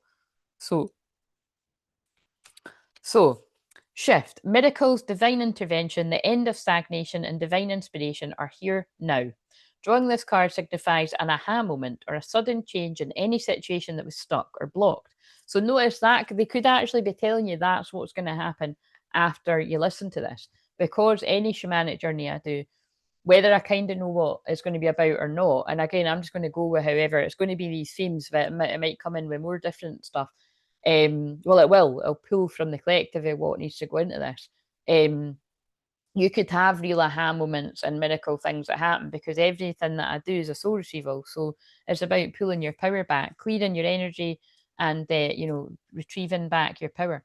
So a welcome change or answer you may have been seeking is here now. Meditate on the symbol when you're feeling stuck, unsure which way to go, or having a block creatively. Right. Okay. So, and then lastly, soulmate 49. So any of these numbers could be significant too. Right. So, a significant partnership, soul connection, and meeting of kindred spirits. Drawing this card means you have met a soul-connected relationship. While this can indicate a romantic connection, it can also signify any relationship meant to work together on a soul level. So that could be really quite interesting if you happen to find this upload and I'm new to you. It's like, that could even be like, on a soul level, you're part of the soul family and you're meant to find this. So welcome. That might be why I've been guided actually to record this separately. That would make sense, because it won't be as long. See, because they kind of get lost in it. They get lost in the big live stream. That users that are here all the time will know, but it helps other people know how helpful this is. So This partnership is special. Learn from each other, be good to each other, and be in gratitude for the connection. Again, that absolutely feels like twin flame union for some people, because it feels like, you know, you've learned from the tough bits, be good to each other, and be grateful now for the connection. But take it as it resonates for whatever that's resonating for. Even our perceived adversaries or profound soulmate connections, I like to call them scouring pad soulmates, because it was in a book I read, oh my God, so long ago, over 10 years ago, and I've never been able to find it since. So very annoying. I remember it had a red balloon on the cover, but so if you ever come across it, please tell me what it is. But you can always draw another card for clarity around the purpose for your connection. Meditate on the symbol when you want to connect on a deeper soul level with friends, family, companions. It can also be used to call in a soulmate relationship. Now, it could be said that everything I do calls in your soulmate relationship, your twin flame. So Anam Cara or Anam Chara is an old Gaelic term for soul friend. Oh, that is beautiful. Right, okay. And we're all soul friends around here. We're all soul family. Right, so I'll put them there. So now I'm going to read this one. So, and when I itch my nose, that's when the loved one spirit are coming closer. So, time to cross the threshold.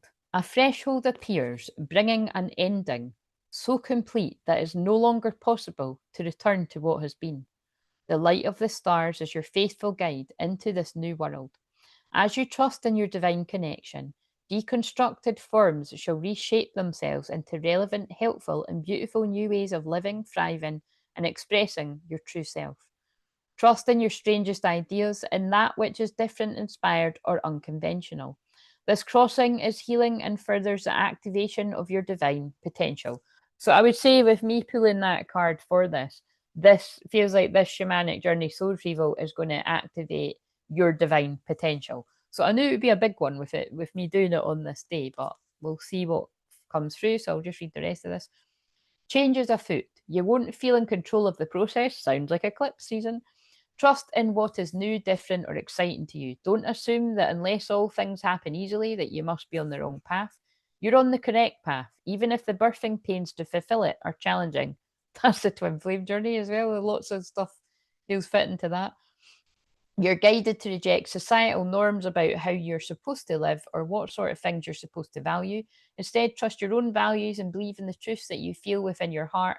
In time, the world will be ready to recognize and benefit from your spiritual growth. The universe is helping you in all ways, including through correct timing. At this right moment, you will leave the past behind, enter the fullness of the present, and open to the brightness of your future. You know, this is quite interesting because I'd said this earlier in the membership, and they're guiding me to say it again now. And I think it's because I'm going to be doing stuff around Black Moon Lilith on Thursday. Well, that's the plan anyway, unless it changes. You know, I'm used to that. With where my Black Moon Lilith is, it is specifically about, you know, because Black Moon Lilith can be like where you're really good at something, but people are really jealous and envious of it. Like, so, and it just so happens that because mine is in Pisces, and Pisces is the most psychic sign, it means that, like, I'm good at connecting with my psychic side and all of that kind of mystical, magical thing. That's what I do as a shaman. But that there's, like, you know, there's a lot of insane jealousy that, you know, gets projected at me. And that is just the truth. That's why when I got those cards the other day, the first cards that leapt out the deck before I'd even had a proper shuffle were jealousy first and then protection, which you can see in that video that's staring me in the face below this, actually. So, you know what I mean? That is just my unique experience because that's where my Black Moon Lilith is. But if you're Black Moon Lilith, if you're Black Moon Lilith in Pisces too, you might be a little bit, so you might really resonate with that because I connect with a lot of other people that do get the same. But yeah, wherever your Black Moon Lilith is, you know, you'll find a bit of the same, whatever sign it's in, that, you know, people could be quite envious and jealous of you, either covertly or obviously, you know, just have a bit of pushback. So, but it doesn't mean you stop shining, guys. You got to keep shining because it's your calling. Right. So I just wanted to share that because it came up earlier too. So Chakana refers to the multifaceted cross of the Incan tradition, steeped in rich multi-leveling, meaning it represents a dynamic interplay between the different dimensions of reality while supporting teachings of sacredness and right living. It recognizes the intersection and influence of the underworld of death. Very interesting when we're in 0 degrees Mars, Scorpio conjunct my Pluto, 0 degrees in Scorpio in the 12th house, which is why I always say I hold the key to the underworld, right? And believe me, it's not because I want to cut about and play in there all the time, but it's, it's because I have to go into the underworld to help pull people up from where they are, like to be like, look, I'm going to put out my hand to help you with this addiction, but you're going to have to heal yourself. So I can empower others to heal themselves. I can put out these free journeys and shamanic journeys and that, but you're going to have to actually listen to that, let the energy integrate and do something about it. That's in some darker examples, but we know that's going to be relevant for that coming out. So, Kepacha is the divine world of the gods and heavenly afterlife. Hanan Pacha, it resonates deeply with soul knowledge that human existence and spiritual intimacy with the greater workings of life and death, heavenly and earthly consciousness. So that feels like total divine timing with where that Mars is conjunct my flute right now. That's really quite nuts. The Oracle of Chakana comes as a potent crossing of a spiritual bridge between one world and another. The purpose of this crossing is to increase spiritual light within you and promote evolutionary revolution, a kind of healing alchemy which cannot be undone.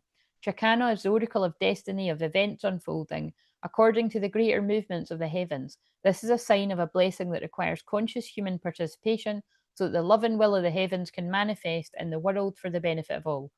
Through how you choose to live, think, and act, this sacred shift can benefit many lives, including your own. This oracle is a sign that destiny will meet your efforts.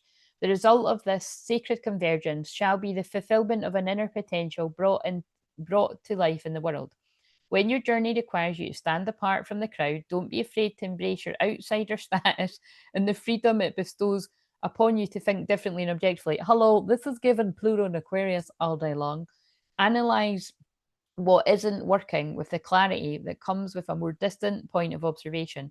Your unconventional views may cause discomfort to some at first, but it is of the good sort. This sort of discomfort, and actually that's why I said that about where my Black Moon Lilith is. Like, it does mean that it's like, it can cause at first a lot of people to misread you, misunderstand you, and judge you, and feel that you're not doing something for the good, and then realizing later, OMG, that person was trying to help with a lot of unconditional love, kindness, compassion, because they're all the light side of Pisces. But you see how you could go to the dark side, confusion, illusion, and people not getting it. So, your unconventional view, yeah, I just read that. So it does cause discomfort, like a little bit, like, again, that feels really relevant to people that could see through the confusion, illusion of things like 2020. We'll just leave it there. And loads of other things are happening now in current times, like I've been able to see through these things as well as a lot of other people that tune into me. And then people can vilify you for being able to see what others can't see. But, later down the line, it makes more sense. So that feels it's coming through really strong. This sort of discomfort could stimulate a healing crisis and a divine disruption that cracks faulty belief systems. Because it puts like people into cognitive dissonance. You know what I mean? It's like, oh, wait, what's real? What isn't?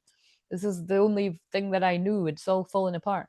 Making way for inspired innovation and radical improvement. It is through the failure of that which cannot take us where we need to go that new ideas come to the fore. There is no need to fear things not working out as we'd anticipated. It is often mistaken as the universe saying no, but it really is saying there's a better way. There will be those who lead humanity into the new world and those who try to hold on to certainty of the familiar. So the new world in this case would be the new earth. And like I said, I'm a divine feminine that's anchoring in the codes of the new earth. So you are part of the spiritual spearhead piercing through unhealthy paradigms. Absolutely. So you may resonate with this too. Do not be disheartened by the absence of support, not by risk or the possibility that the birthing of your idea may take longer than you wished. Do not be concerned if most do not understand where you're coming from, or if resources are scarce at this time, while other more recognized or conventional viewpoints are granted more support. Absolutely, say it all the time. You might find that if you are, if you do similar, if you're a healer or something, that you might seem like other things in the community get all the support and the funding and all that. And then you're like, hang on a minute, I can literally take people's aches and pains away spiritually, mentally, physically, emotionally, financially, like that by praying and whatever else, more extensive parts of healing if it's something that's more, heavier energy, or like, you know, I've healed people from cancer in the past as well, really quite quickly, as well, all true stories. So where is the support for that kind of work? You know what I mean? Just saying. So I'm saying that for other people that might resonate with that too. It can be really unfair when you're putting a lot of energy into stuff. So, but don't stop. You know, it does, all your efforts make a difference. Because I know there's so many people that really appreciate the work that I've been doing for 10 years now. You know what I mean? So do not be concerned if most do not yet understand where you're coming from. Like, you know what I mean? These journeys have been coming out since 2020. That's when because that was when it was in my North Node in Gemini. That's when they wanted me to start putting them out. And I've just kept doing it. So, you know, some of you may resonate with that on your path as well. Like, you know, you don't know why you're doing it, but you're guided to do it and it'll make sense later. Or if resources are scarce at times while others are more recognised, or conventional viewpoints are granted more support. Yeah, so they made me read it twice just to rub the salt in. So have faith, because once the time has come for the alternative view to take root and grow, the success shall be swift and far reaching. That is really wow, because the shorts that's already been released tonight while I was live, or I think it was just as I went, no, it was just before I went live. I channeled something about twin flame unions because the union card came up, but I also channeled something about you're going to be elevated. So, you know, if you're not with your twin flame yet, you're going to be elevated wherever you are. So if you weren't getting appreciated for the work that you put out, you're going to be appreciated. You know, so if you're online, something's going to happen online where you suddenly get more attention. Or if you're, you know, if you're not online and you're in your public sort of, I don't know, your village or your town or something, suddenly you're going to get a whole load more people coming to you. It's something like that, but it's more people waking up to the new frequencies. So persevere and keep your faith that all matters will resolve according to a loving higher plan. Time is working in your favor, so don't resist it. This oracle comes with a divine promise. Ask questions, sift and discern for true inner knowledge. Trust that your time shall come. So again, take that for it resonates. If it's not about work stuff, but again, it does seem to fit with work stuff because it's what I channeled in the shorts. It was something about unions and like things taken off of work and stuff like that too. So, yeah, okay. So there's actually a little healing thing that goes with this. Stand comfortably with your right. See, you can do this if you want, but maybe I think I'll read that at the end because it's got something about standing up. So I'll read that at the end if I remember. So let's just get into whatever I'm going to channel. I just want to make sure an alarm doesn't go off. Right, because that actually took like 20 minutes to read that, but whatever, you know what I mean? So I'm going to put a wee bit more on the timer because realistically.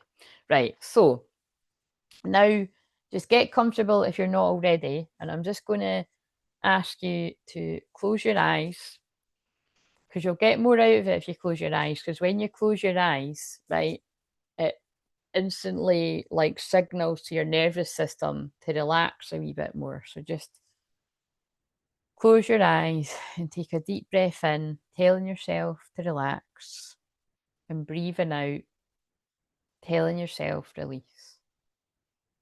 Breathing in, relax. Breathing out, release. And just continue to breathe in that way. Breathing in, relax. Breathing out, release. And I want you to imagine a cloud of mist forming above the top of your head. And that cloud of mist has the power to dispel any negative energies or entities or anything hanging about your aura that doesn't serve you at this time. Whether it be your own thought forms that are not helpful, limiting beliefs, anything like that whirling around, other people's projections and jealousies, because like I said, I mean, that's always going on. But at this time, on this actual day, it can be even more so, which is why I feel they wanted me to put this out here today. Even if this is just for a select few group of people that experience all the things that have been spoken about, that's fine. I'm just doing my job putting out there. But I do feel if you really listen to what's being said, this can affect us all on some level. So, hello, anyone just joining. We're just going into the shamanic journey part. So, anyone that's not done it before, or if you're well used to these, if you just get comfortable and close your eyes, and I'm just going into that clearing the energy bit. So yeah, anything of your own thought forms or anything anyone else is projecting at you this time, or anything you might have experienced throughout the day or the week, and it's particularly in the last week if you're watching this in real time, because of that build up to the equinox can be a really quite weird, the unhealed shadow or the ugly parts emerging in people that they try to hide, the jealousy, the envy, the resentment, the anger, all that kind of stuff can just really come up to the surface to be seen clear as day. And again, that can come up in you too, so just be mindful of all of this. Um, you're all of likely to have experienced at least something of what I've been talking about, or you might throughout the rest of this week, especially because the moon goes into Scorpio. And if you are listening to this, it's much later down the line, you just decided to listen to this because whatever I titled it suited what it felt like you needed, then just ignore the parts of the astrology, but there'll be something in it that will be helpful for you. If not, just a big giant energy clearing and retrieving back your power of some kind. So, now that energy goes down over the top of your head. So it's going down over your soul star chakra, reminding you of who you are at a soul level. You came in here with a unique soul purpose. Are you living it? Are you on the road to it? Are you in amongst it? Are you anywhere near it? You're going to know the answers to this. If you don't know the answers to this and you're looking for support with that, you might be led to book a session at some point, but you'll be the decider of that, and your guides will just keep pulling you to me if that's the case.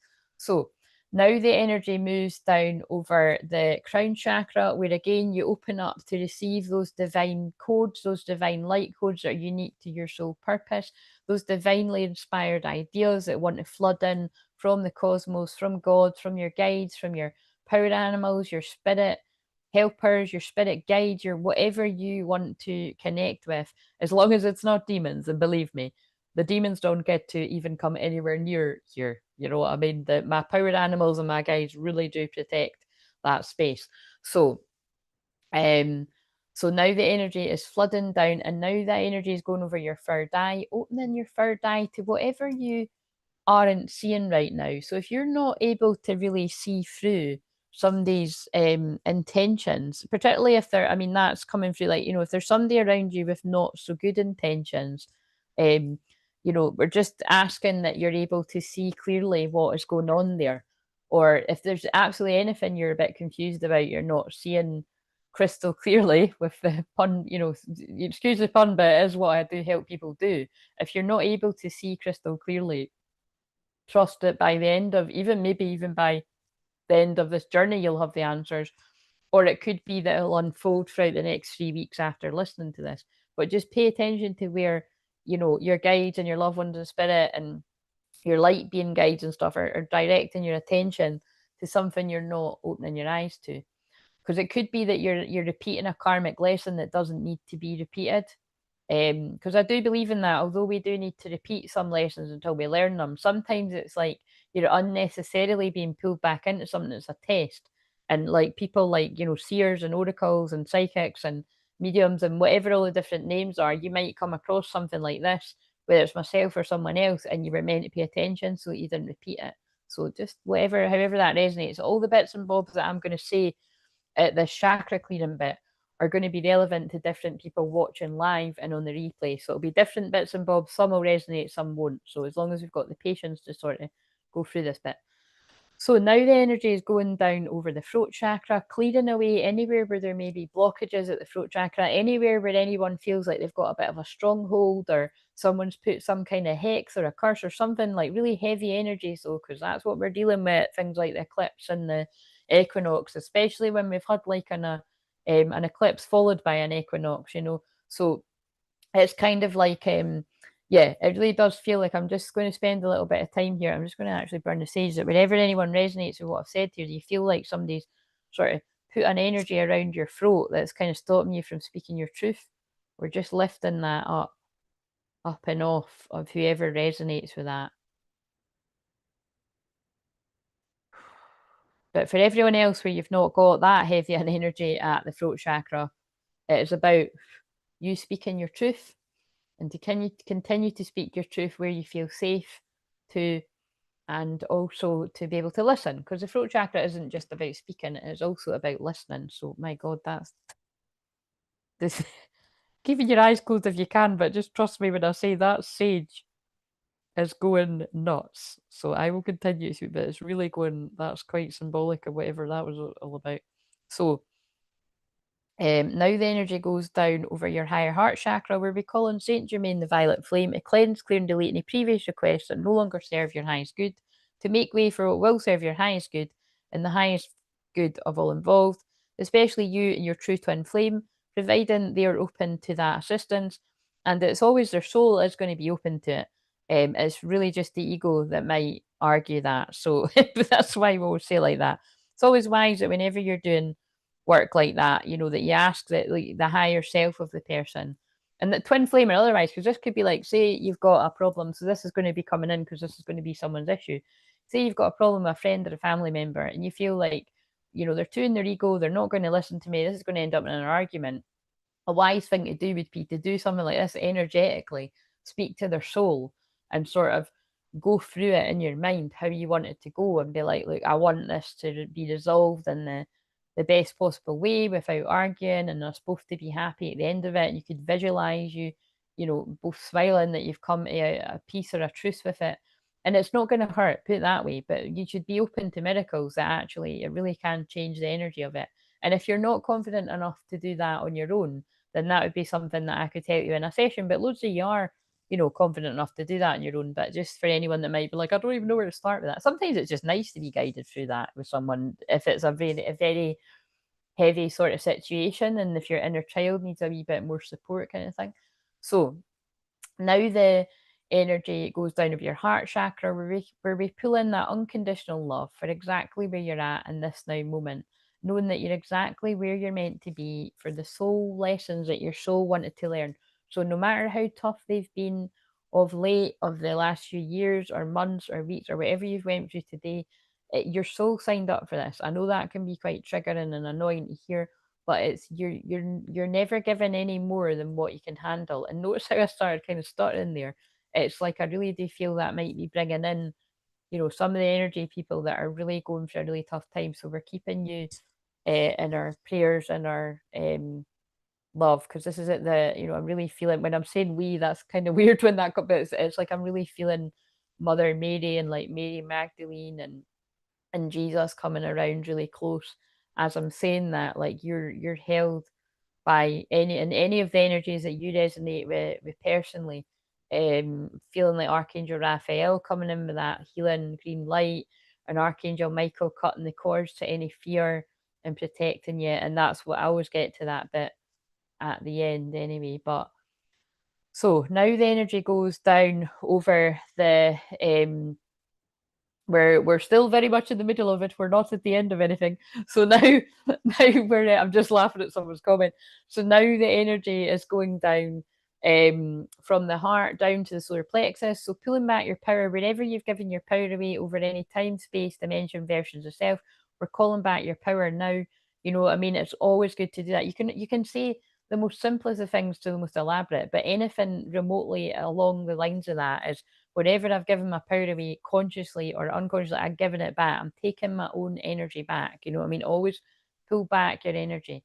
And so now, and again, this is where, it's like, I say that when we get, down at the bottom here, but I'm really feeling called to say it's like, um, like after I finish everything on here, like after every like personal session I have with someone or every live stream I finish, like I cut the cords to everybody that's like attaching to me, and then I attach the cords down to Mother Earth so that you know that the healing is coming from Pachamama, from Mother Earth, and it's not coming from me, because sometimes people can get confused and they're like, take me to my healer, take me to my dealer. Do you know what I mean? Like do you know what I'm saying? Like you might be like, oh, Claire is the source of my healing, and it's like, no, it's like I'm a channel showing up to channel the energy, and I can help and people in sessions and stuff. But really, it's like, you can pray and you can get that healing and stuff yourself, and it's but it's more just so you don't, you know, unnecessarily drain me and pull that energy from me. And so and again, it's like, but anyway, this is what we all need to do for ourselves, just to pull our own energy back. So just that's coming in there as well, because it's all at the solar plexus, right? So now the energy now goes down over the sacral chakra again. Now this is to do with your sexual energy, your sacred sexual energy, and your creativity. So again, same thing, wherever anybody maybe pulling on your energy, they're siphoning your energy. Unfortunately, this is kind of more Scorpio moon territory when I go into this, but I think because that's, you know, only a couple of days away. But oh no, that's what it is. That's why it is. Because Mars, like I said, Mars 0 degrees Scorpio right now is conjunct my Pluto 0 degrees Scorpio in the 12th house. One of the hidden things that can sort of happen between twin flames is the energy of the feminine can be siphoned through the masculine in these karmic connections. So it's very important that as the divine feminine, you keep recalling, reclaiming your energy back, clearing your energy, and yeah, you know, not obviously doing something about that, because you don't want people, you know, pulling on your energy like that. So, and if you're the masculine listening to this and that resonates, obviously setting boundaries and not allowing people to, you know, siphon and, you know, steal your creative energy. So it's, you know, happens in all different kinds of ways. It's not just through sex; it can be just through interaction with others. So, you know, if you've got like kind of what springs to mind is if you've got like a couple of shitty pals around you that keep draining your energy and just like putting all their stuff on you, you know what I mean? Like you're allowing them to do that, so you have to set boundaries and pull your energy back. So there's a good example. So, um, right. So, or like another like work wise, it would be like, you know, somebody isn't actually booking sessions with you, but they're quite happily at your energy all the time and getting what they need anyway. So why would they book a session? Do you know what I mean? So that's a that's a harsh, brutal one. But again, and trust me, I've went through many of those lessons along the years. So, you know, just really sort of tune into how does any of that resonate? Because the sun and the moon are in Libra right now, it's asking you to, wherever there's an imbalance, you need to see the balance, you know, and none of this people pleasing, because that's the shadow side of Libra. You have to go to the opposite sign, Aries, and do something about it and be assertive. So, but you can still be love, peace, and harmony. There's energies that don't like me saying that because I suddenly feel like I can't catch my breath. So, hang on a minute. Notice that was after I was clearing the sexual energy for anyone that was resonating with that. That'll be Jezebel spirit coming in to attack me, but that's all right. That's all right. My guides will protect me. So I told you I knew this was going to be rough. So now finally we reach the root chakra. We call on grounding, safety, protection. You know, definitely wherever you're feeling like your finances are a bit uneasy or unsafe, we're calling in for abundance to come into you. So look out for, you know, unexpected opportunities, your abundance picking up, and, you know, but you've got to look out for those opportunities to do something about it. So they're saying to me, some people need to actually sit down and write a list of your debts and write a list of how you're going to tackle, you know, moving through them, setting some type of goal, like, right, I'm not going to spend, you know, needless amounts of money on things that I don't need. I'm going to, whatever money I get, I'm going to put it towards my debt, and, you know, blah, blah, blah, blah, whatever else would be coming up for people. However, you need to balance work, rest, and play. So now that's all the bits that have come through at the chakras when I've been channeling that. That's just bits and bobs of what are hanging around for people live and on the replay. I now just want you to imagine that all the stuff that you're ready to release and let go of is gathered at your feet. And so the energy goes down from your hips, down over your knees about worthiness, and you are worthy. I cannot tell you from today in the membership and the ones that I've filmed for the next couple of days and whatever else I was filming, there's so many cards appearing about you are worthy. And then earlier in this live stream, it was you are wanted. You know, there's so many cards coming about you're worthy, you're wanted, you're loved. It's very in the air. So let that sink in. You're worthy, you're wanted, and you're loved. So now the energy is at your feet, and I want you to see the roots of the tree growing down, down, down, all the way down to the bottom of Mother Earth, however you imagine that to be. And just like I'd mentioned, this is where, you know, release, release, release, release all that stress, release the worry, the doubt, whatever it is that's been bothering you, just that's consciously in your awareness, or stuff that's whirling around that needs to be released that you're not fully aware of, but it'll, you know, just whatever you're ready to release right now. And we cut the cords with Archangel Michael to the old earth of fear, lack, and negativity. Letting go of the pain, but keeping the lessons, because those karmic lessons, however many times you've had to go through them, whether it was once and it was a fucker, or a few times and you learned your lesson, you're letting go of the pain, but you're keeping the lesson. Because if you let go of the lesson and the pain, you might need to go through it again to learn the lesson to keep, you know what I'm saying? So, so thanking Mother Earth, Pachamama, for taking that away. And notice that's what I was saying about that is Mother Earth that is taking that, transmuting that energy, and I'm the vessel to channel the message. So you can thank me for doing that bit, but Mother Earth is handling the rest. So, and now we connect new chords to the new earth of peace, calm, abundance, balance of your inner masculine and feminine, meaning that you're open to receive. It's safe for you to receive. You're able to receive love from the right people because you're able to discern, wait a minute, has this person got my back or is this person a fucker? Is this person trying to trick me? Is this person genuine? All of that kind of stuff. You instantly know, yeah, this is somebody I can trust. This is not so much. I'm going to keep my distance, right? Always good to have that discernment. If you're overly so and you're too suspicious and you fall into that too much, just, bring it back to center and kind of really sort of tune in. It's not necessarily that you're always wrong. It might be that you might have some heavy, I would say that's for people that have got heavy placements in Scorpio. We do tend to be the more suspicious of the zodiac, but for good reason. There are a lot of people in the world that are up to some dodgy shit. But there are some good people out there, and there are some good souls as well. And I'd imagine that's those of you listening. So, and again, like I say, I'm humbled and honoured if anyone is guided to either listen to my stuff that's for free, or if you're guided to book a session too, or a combination. You'll find whoever resonates with you, and it could be combinations of different people, men and women.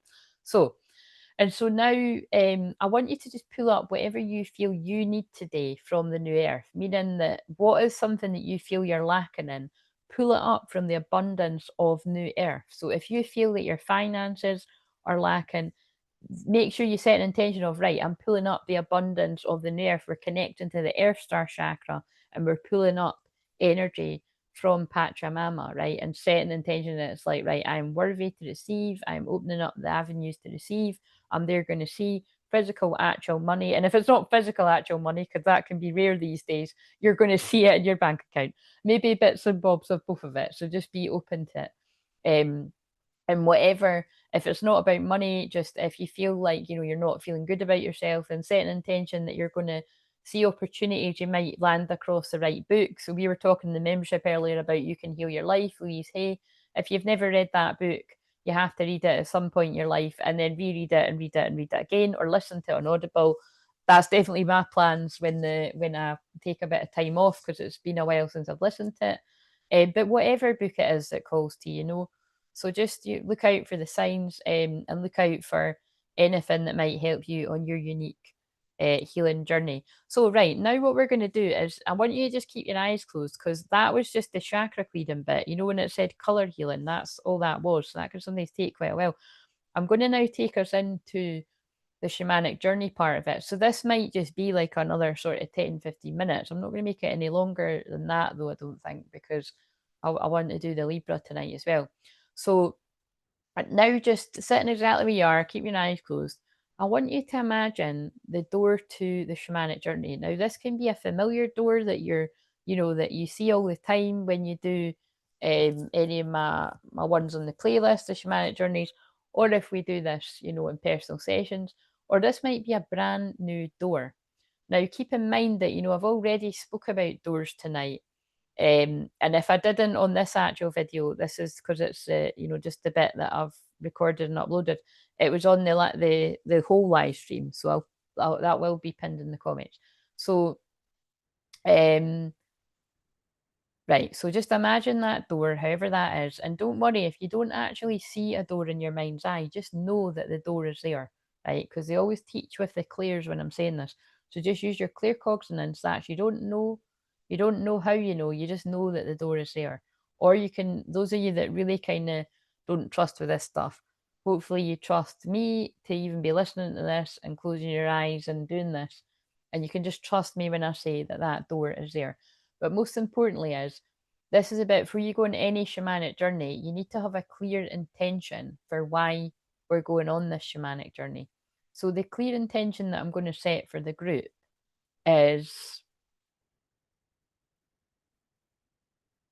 that wherever you've been stuck and stagnant and delaying some kind of inevitable change, whatever that might be, but they're saying to me, because of the card shift, soulmate, and new moon, that's all pretty crystal clear, isn't it?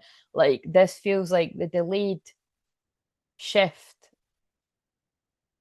that can be literally like you move it. Like, do you know what I mean? Like Mars and Scorpio, like move it. But it's kind of like, the I'm just thinking the 0 degrees. It's like the 0 degrees opening the door to desire, because that's what Scorpio is. It's like the magnetic pull of the feminine drawing in their masculine. Wow, I'm loving that. Yeah, so but it feels like specifically wherever there is stuck, stagnant energy, we're clearing that out. So definitely clearing out any karmic blockages or direct attacks on unions, which are always going on. Um, yes, and like I said, those of you that know astrology will be pretty wowed at the fact that this is definitely meant to be with that. I just cannot, yeah, the Mars, planet of action, and fuck around and find out conjunct my Pluto. They picked the right shaman to do this, so let's go. Right, okay, so this actually feels like a timeline shift in itself, because if you look back to that karmic journey, one of the first ones I put, I wasn't the first one, but one of the ones I done 5 years ago, I was wearing a jumper like this. It wasn't this one, and I've never been able to find it since. It was black, and this is green. Well, that's kind of interesting. My hair was curly too. That's a really weird synchronicity, but I just noticed. So, anyway, so that's the intention I'm setting, okay? That there's going to be some sort of shift in your life where there's been a stagnancy. So if it's about love, it's about love. If it's, and love can be, it doesn't need to be romantic love too. It can be if you're kind of, it just needs to be a shift in your own self worth, a shift in you doing something for you and not allowing other people to get in the way, or your own ego to get in the way, whatever it all is. But again, for those of you, there needs to be a clearing of energy to shift, and the next shift is in the union. That's the intention too. So hopefully that covers all bases. Make a private intention yourself just now as well for something that you want out of this. I can feel a lot of heat and activity at the top of my head, my crown chakra, as I'm talking here, so too as well. So now that you've done that, I want you to call on your power animal. So most of you will know what your power animal is, but for those of you that might be more newer to this, I am going to do a workshop at some point solely dedicated to that, but I'm not going to be able to do that now because I was actually going to be doing that tomorrow. If I was going to be doing it, but not tomorrow. Wednesday or first. That's not happening. We'll do that in November. But just so everyone else, your power animal will have already come forward when I said that. But for anyone that's new to it, before you overthink it, just notice what animal popped in your mind or your awareness. That you might have clairaudiently heard an animal, or you might have saw one in your third eye, or you might have sensed an animal, or you, like I said, you might just have thought of something right away. Pay attention to anything that popped in your mind, and that is an animal that's coming forward to help you with this. And like I said, we can explore more about that in personal session, or if you're guided to do that workshop or anything. But for this purposes of people that are new to it, just trust that your power animal has showed up.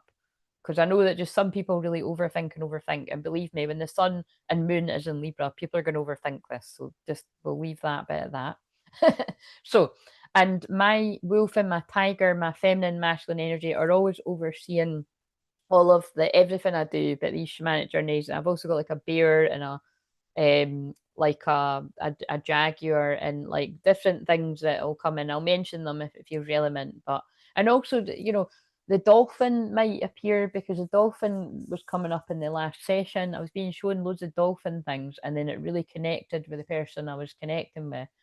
And then the dolphins I was obsessed with that when I was wee, so that feels like inner child healing, and that was one of the things that came out for that needed healing tonight on the Mediumship Monday. So collectively. So that's a lot of stuff. So we're going to go into this and we'll just see what happens when we go into it. So just know that you're always safe and protected, and your power animals are standing by you, and my power animals and energies, and we'll just see what comes up when we get into this. So I want you to see yourself walking through the door of the shamanic journey, closing the door behind you. And as you reach the other side of the door, you're walking along the rose quartz path of unconditional love. And with every step you take along the pink rose quartz path of unconditional love, you're taking up all that unconditional love and compassion and kindness for where you're at this point on your journey, whatever you're going through. And you reach the end of the rose quartz path. And this is where you reach the chakra bridge. And the chakra bridge is, if you've never done this with me before, the chakra bridge is a very magical chakra bridge because it's not one that takes a while to walk over. And especially not when we've just done the big chakra clearing. It is one that is so magical and mystical that you can just quickly run over it now, or you can walk over it slowly. But either way, we're already at the end of the chakra bridge, and it's sparkled up your chakras even more than what you just got from the chakra clearing. And so now we reach the other side of the chakra bridge, and this is where you might choose to find yourself in the familiar greenery, like by the old oak tree, with the bench by the old oak tree. And the oak tree is, you know, part of my medicine, the energy I connect with. And so you may really resonate with that too. And also I was, you know, just the other day there, I was actually in a park, and my mum noticed one of them was like an old oak tree. So like I went up and I was like, you know, doing my shaman thing, hugging the tree. I was only joking. I wasn't hugging the tree, but I was putting my hand on it. So it's like, yeah, because I do just get guided to do stuff like that.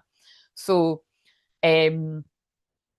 but yeah, so but equally, if you find yourself in a space that's more comfortable for you, like, you know, just whatever your safe, sacred space might be, it might be like a beach scene, like, you know, or a tropical island, or, you know, yeah, so just work with it, you know, whatever might come to you. And just remember as well, like I'm not intending to put us into hypnosis in this, because I tend to keep that for the personal sessions. But with the nature of me being a hypnotherapist and a shaman, people do tend to just go, some people go right into it within minutes. So I will count us back out this whenever I finish, although I didn't count us in. So just saying that for anyone that might need to know that. So, and even if it was hypnosis, by the way, you're always in full control. Like your subconscious will reject whatever it doesn't want to take on board, but you should always be mindful of that. You know that if you're doing stuff like that one to one, like make sure you kind of know you know you trust the person and stuff. I would advise that, especially in these times. So now that we're in your safe sacred space, whether that is on the bench beside the oak tree or you're sitting somewhere in your own safe sacred space, this is where we're just going to address, and this might involve me staying quiet for some bits of this so that you can tune in and get your own answers. So let's just call. So they're just saying to me, with me pulling out the thing about inner child, right? Okay, I get. So I want you to be, as you're sitting on that bench there, I want you to call forward the part of your inner child that resonates with you feeling stuck. And just be open to what part of your inner child it is. So just I'm just reminding people that for you really to feel the benefits of this, like keep your eyes closed and go with it all, and I'll talk to you at the end of it, because I just open my eyes and I'm seeing people chatting. It's kind of, it's not like, you know, you can do what you're guided to do, but you'll get more out of this if you close your eyes and you're in it, because otherwise you're too in your active masculine brain, you know, and you're not relaxing in it. So but I will read the chat after. So yeah, so call forward a part of your inner child, the part of your inner child that feels stuck with something right now.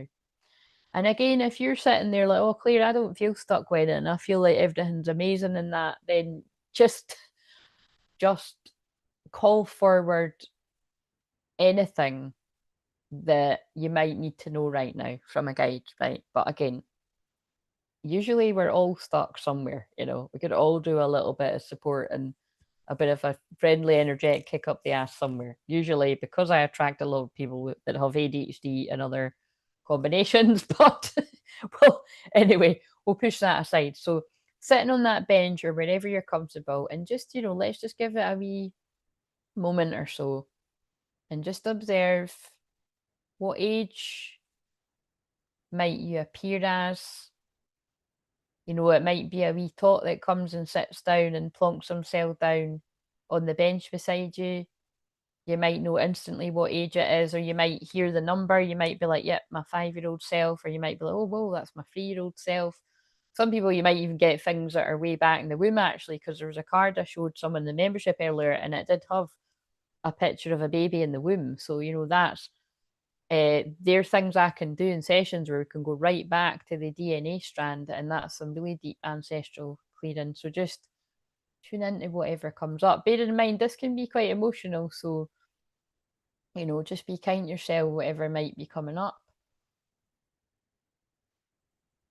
I'm just going to stay quiet for a moment and just.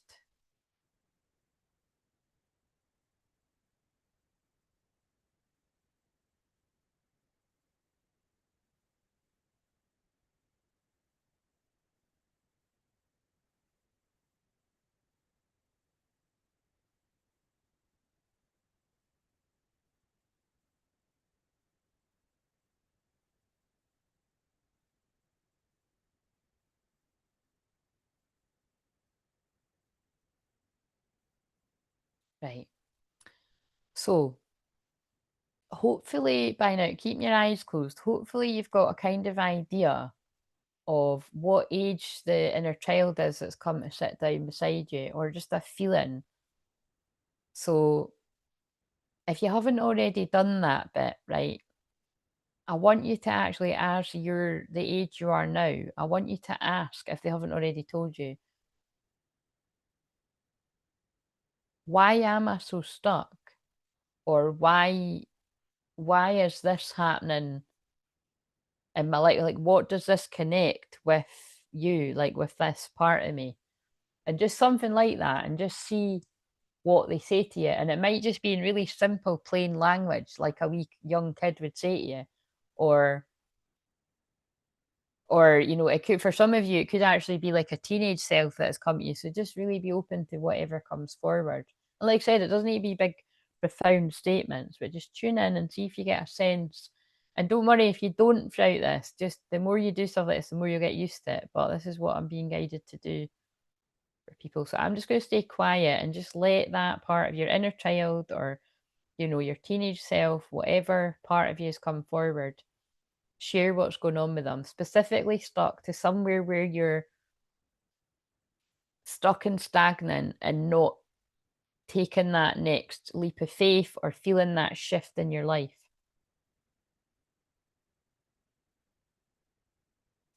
So for anyone arriving now, I'll say hi to you when we end this. We're just in the middle of a shamanic journey just now. So you can close your eyes and join in, or you can just hang out in the chat. So, right, so I'm just going to stay quiet. Let your inner child tell you what that connects to. Why do you feel stuck right now?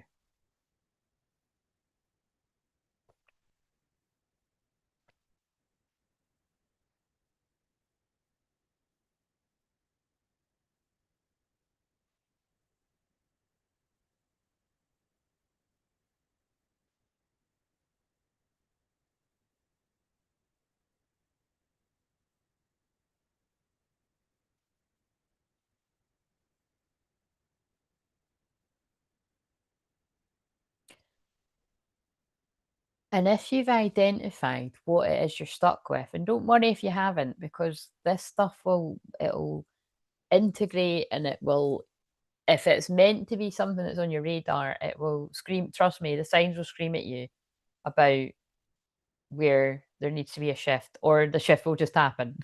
This is basically not going to appeal to everyone. This is just where people do need to have a timeline shift. That is what I'm getting from this, especially in your self-worth, your self-love, or like I said, for some people, it is actually the shift that takes you into that divine partnership or your twin flame union, all that kind of stuff. So I want you to now just simply ask, what would help you to get unstuck? So here's an example, right? So like this is they gave me a simple one, but it was when I was quiet there for a moment. So as I'm talking, just allow your inner child to open up to you here. It's a little bit different. When I do this for a group of people, I have to be patient, and the other people in it have to be patient for the bits and bobs that are coming in for the group live and on replay. But when it's one to one, it's not as much energy, which is why this type of work, like channeling a shamanic journey to a huge group of people, because if you think about it, when it's people, it might be a small group watching it live, but then it's bigger amounts that watch it after. it's not for the faint of heart. You know, you do need to have very strong boundaries, but badass boundaries is what I teach people. So but basically the one that I got was like it was just, you know, my inner child was like, you know, I really don't like it when you don't tidy up like, sorry, it makes me laugh. I really don't like it when you don't tidy up the cards, because it all just spirals out of control, and then there ends up being just so many cards everywhere. And then um yeah, it was something like that. And it was like, I liked it when you had the cards in the office and that was your work, and the work that you need to do in the living room, you're able to put them away like in a bit of a system, so that it's like it doesn't end up that the work is just all over the living room. Because I have got it like that in the past, like I've got it like that loads before.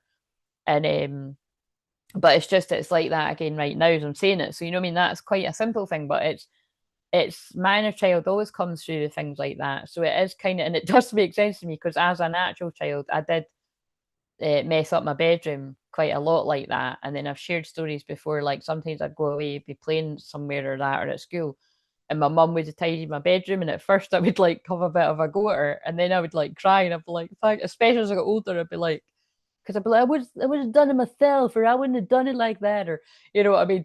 And then like I'd be like, but thanks, you know, because I'd feel the relief, and you know what I mean. And so there's, I feel like some of you might connect with that message too. That whereas it, like, you know, others might be able to help you with something that you either can't do yourself at all, or you can't do it very well, and then you, when you let them help you, and that could be your guides in some cases, or your loved ones in spirit, or your power animals, or it might be actual earth angel friends, family, whoever around you you trust, healers.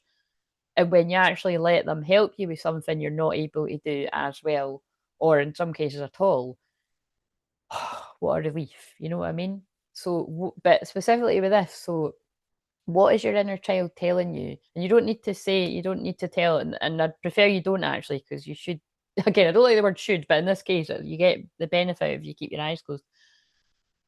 Think to yourself, what could you do, but get your inner child to tell you what would fix that. Because with my example, I just have to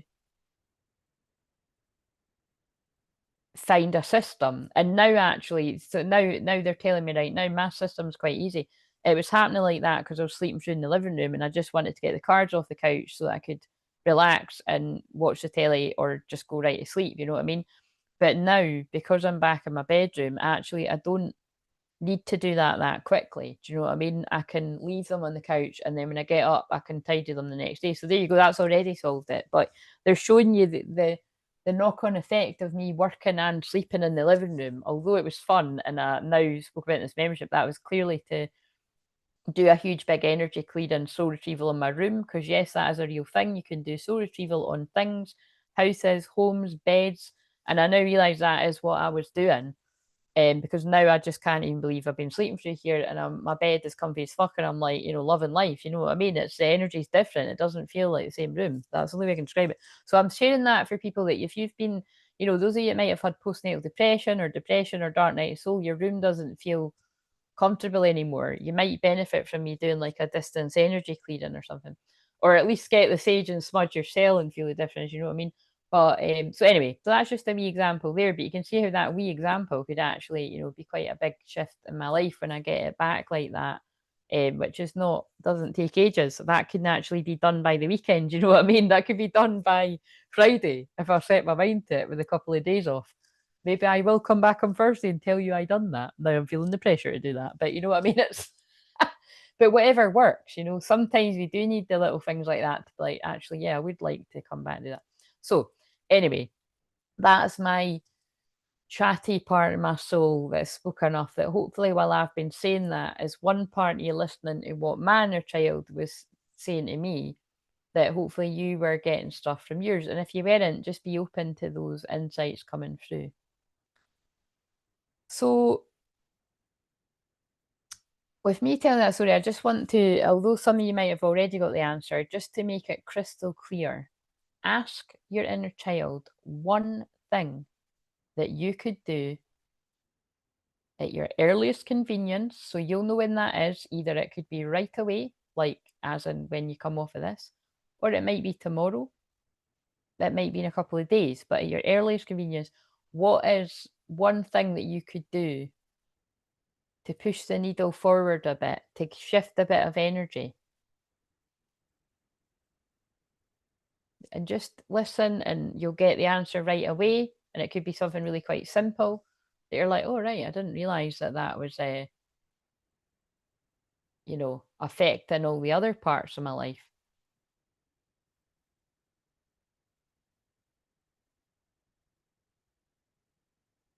And like I said, for those of you that you're not getting an answer or anything, it's either that you've not done stuff like this very much, or it could be that you've got other stuff going on, stressed out and stuff. So coming back and watch this when you're more ready to it. But just trust that you are going to feel some sort of energy shift if you're guided to watch this live or on the replay. So now we're just going to thank that part of your inner child for coming forward, right? And sharing whatever that was. And now this is, some of you will have done this with me before, but I'm guided to do that again. I just want you to, and it's quite a funny thing that get me to imagine, but I want you to see that inner child. They're whatever age they were, they're now starting to shrink, like to begin, like so that they become like a little Polly Pocket or a little mini army man or something, however you want to imagine it. But they've went so tiny that you can now pick them up and they're in your hands. And while they're in your hands, I just want you to say, just within your energy, you don't need to say out loud or anything, just say in your mind's eye, thank you for coming forward and sharing that with me. I'm going to do my best to take on board what you said and, basically do something about what you said was, slowing us down or keeping me stuck, or affecting other areas of my life. I'm going to do something about that. And it might be really simple things. Like I said, mine is clearly tidy up this fucking mess. It's usually always something like that for me. But honestly, it really does. Like, it really stresses out that part of my inner child when I do that, because I know that it's not always like this. So I can see, it even does, it's stressing me out and I look down. So I get what that means. So, but that's what equinox, that's what Libra sun and moon is going to do. It's going to show you where are you out of balance. And when you're out of balance, how does it make you feel? Uncomfortable, right? How can we balance the scales again? How can we sort this shit out? How can we tidy this up? That's Virgo season, but Libra season's in balance. So it's kind of similar. It's like, it's going to show you where you're out of balance. How can you balance? Or you might be like, hey, I got my shit together. I'm feeling balanced. Some things will be like that. Some things won't be. So now, now that they're tiny in your hands, I just want you to say thank you for giving me what you've given me, the guidance, the things that I can do to help me. Thank you for sharing your vulnerability with me. And now just say something like, I love you. I'm proud of you. You're loved. You're doing the best you can. I'm going to look after you. If I didn't look after you and protect you, at whatever age it is you've come forward, I promise I'm going to look after you and protect you with good boundaries from this moment on. Don't know who that's for, but that felt quite heavy and deep when that came in. So it'll be different for different people. So now I just want you to pull your hands towards you with this little mini you, whatever age you are, and just place your hands on your heart. And that was you retrieving back that part of your inner child. But you've pulled back that part of your inner child after having listened to something that they were uncomfortable with. And you're going to do something to help that part that's distressed, that doesn't like whatever it is that's keeping you stuck, or however you would word it. And now you're pulling it back, having at least been listened to and heard, and you've held space for that part. And so just remember your part, that you're going to keep a promise to your inner child. It's not to me, it's to your inner child, to do something for your inner child. So again, another really simple one is, I said this in the membership earlier, like when I was talking about something that's come up with a client recently about, drawing and stuff, and this person will share, in their own time, but like what had come up was, this person's got many creative talents, and basically after just speaking to me the once, like because we spoke on the Thursday and the Friday, they're now suddenly feeling their throat chakra, their singing coming back after, I don't want to quote this, but I'm pretty sure that person said they hadn't been singing for a decade, something like that. So I was like, whoa. And um feeling compelled to draw. So for that person, it might be like, you're going to make a promise to pick up the pen and paper and get drawn. And that person, I'm sure by the time you listen to this, will have actually done that. But I actually felt with me telling that story, I could feel that I was meant to be, getting into my colouring book, because adult colouring books are sort of just basically colouring in and drawing just for the fun of it, you know, like not having a kind of end goal can be really cathartic and healing. So wherever that fits for people too. So now that you've done that bit, we're not finished yet, so keep your eyes closed. I just want to see what else you want to come through here. Right, okay. So simply, I want you to call forward the aspect of you that is your feminine energy. So whether you're a male or a female, divine feminine, divine masculine, or you're like, hey Claire, I just wanted to listen to this and I'm not on the twin flame journey. Is that okay? That's okay. That's cool. You've got feminine, masculine energy too. And I'll run through what that is for those of you that might not know. You must be new because I go through that all the time. But call forward your feminine energy, your feelings, your receptive energy, rest, your ability to receive. Call forward that part of you.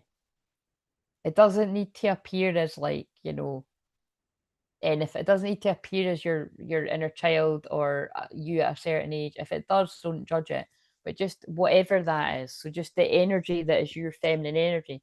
Equally, pay attention if it does turn up as like an age or uh, a thing or an animal or an object or something. Go with it. But it's just your feminine energy. And a bit similar to what we've just done, what does your feminine energy crave right now? That's the way I heard it. What does your feminine energy crave? Whether you're a man or a woman, your feelings. Is it love? Real love? Support? Is it a cuddle? Somebody to listen to you?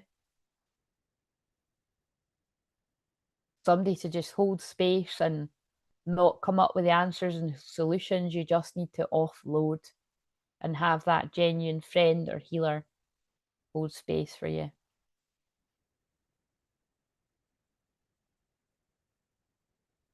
What is it that you need?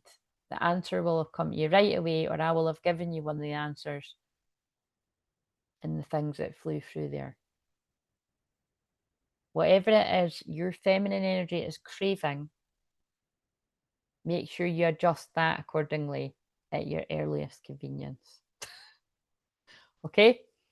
So you might know where this is going now. Now we're calling forward your masculine energy. Same thing.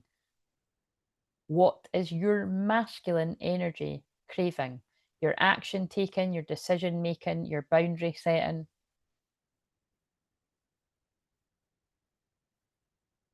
What action is your masculine craving?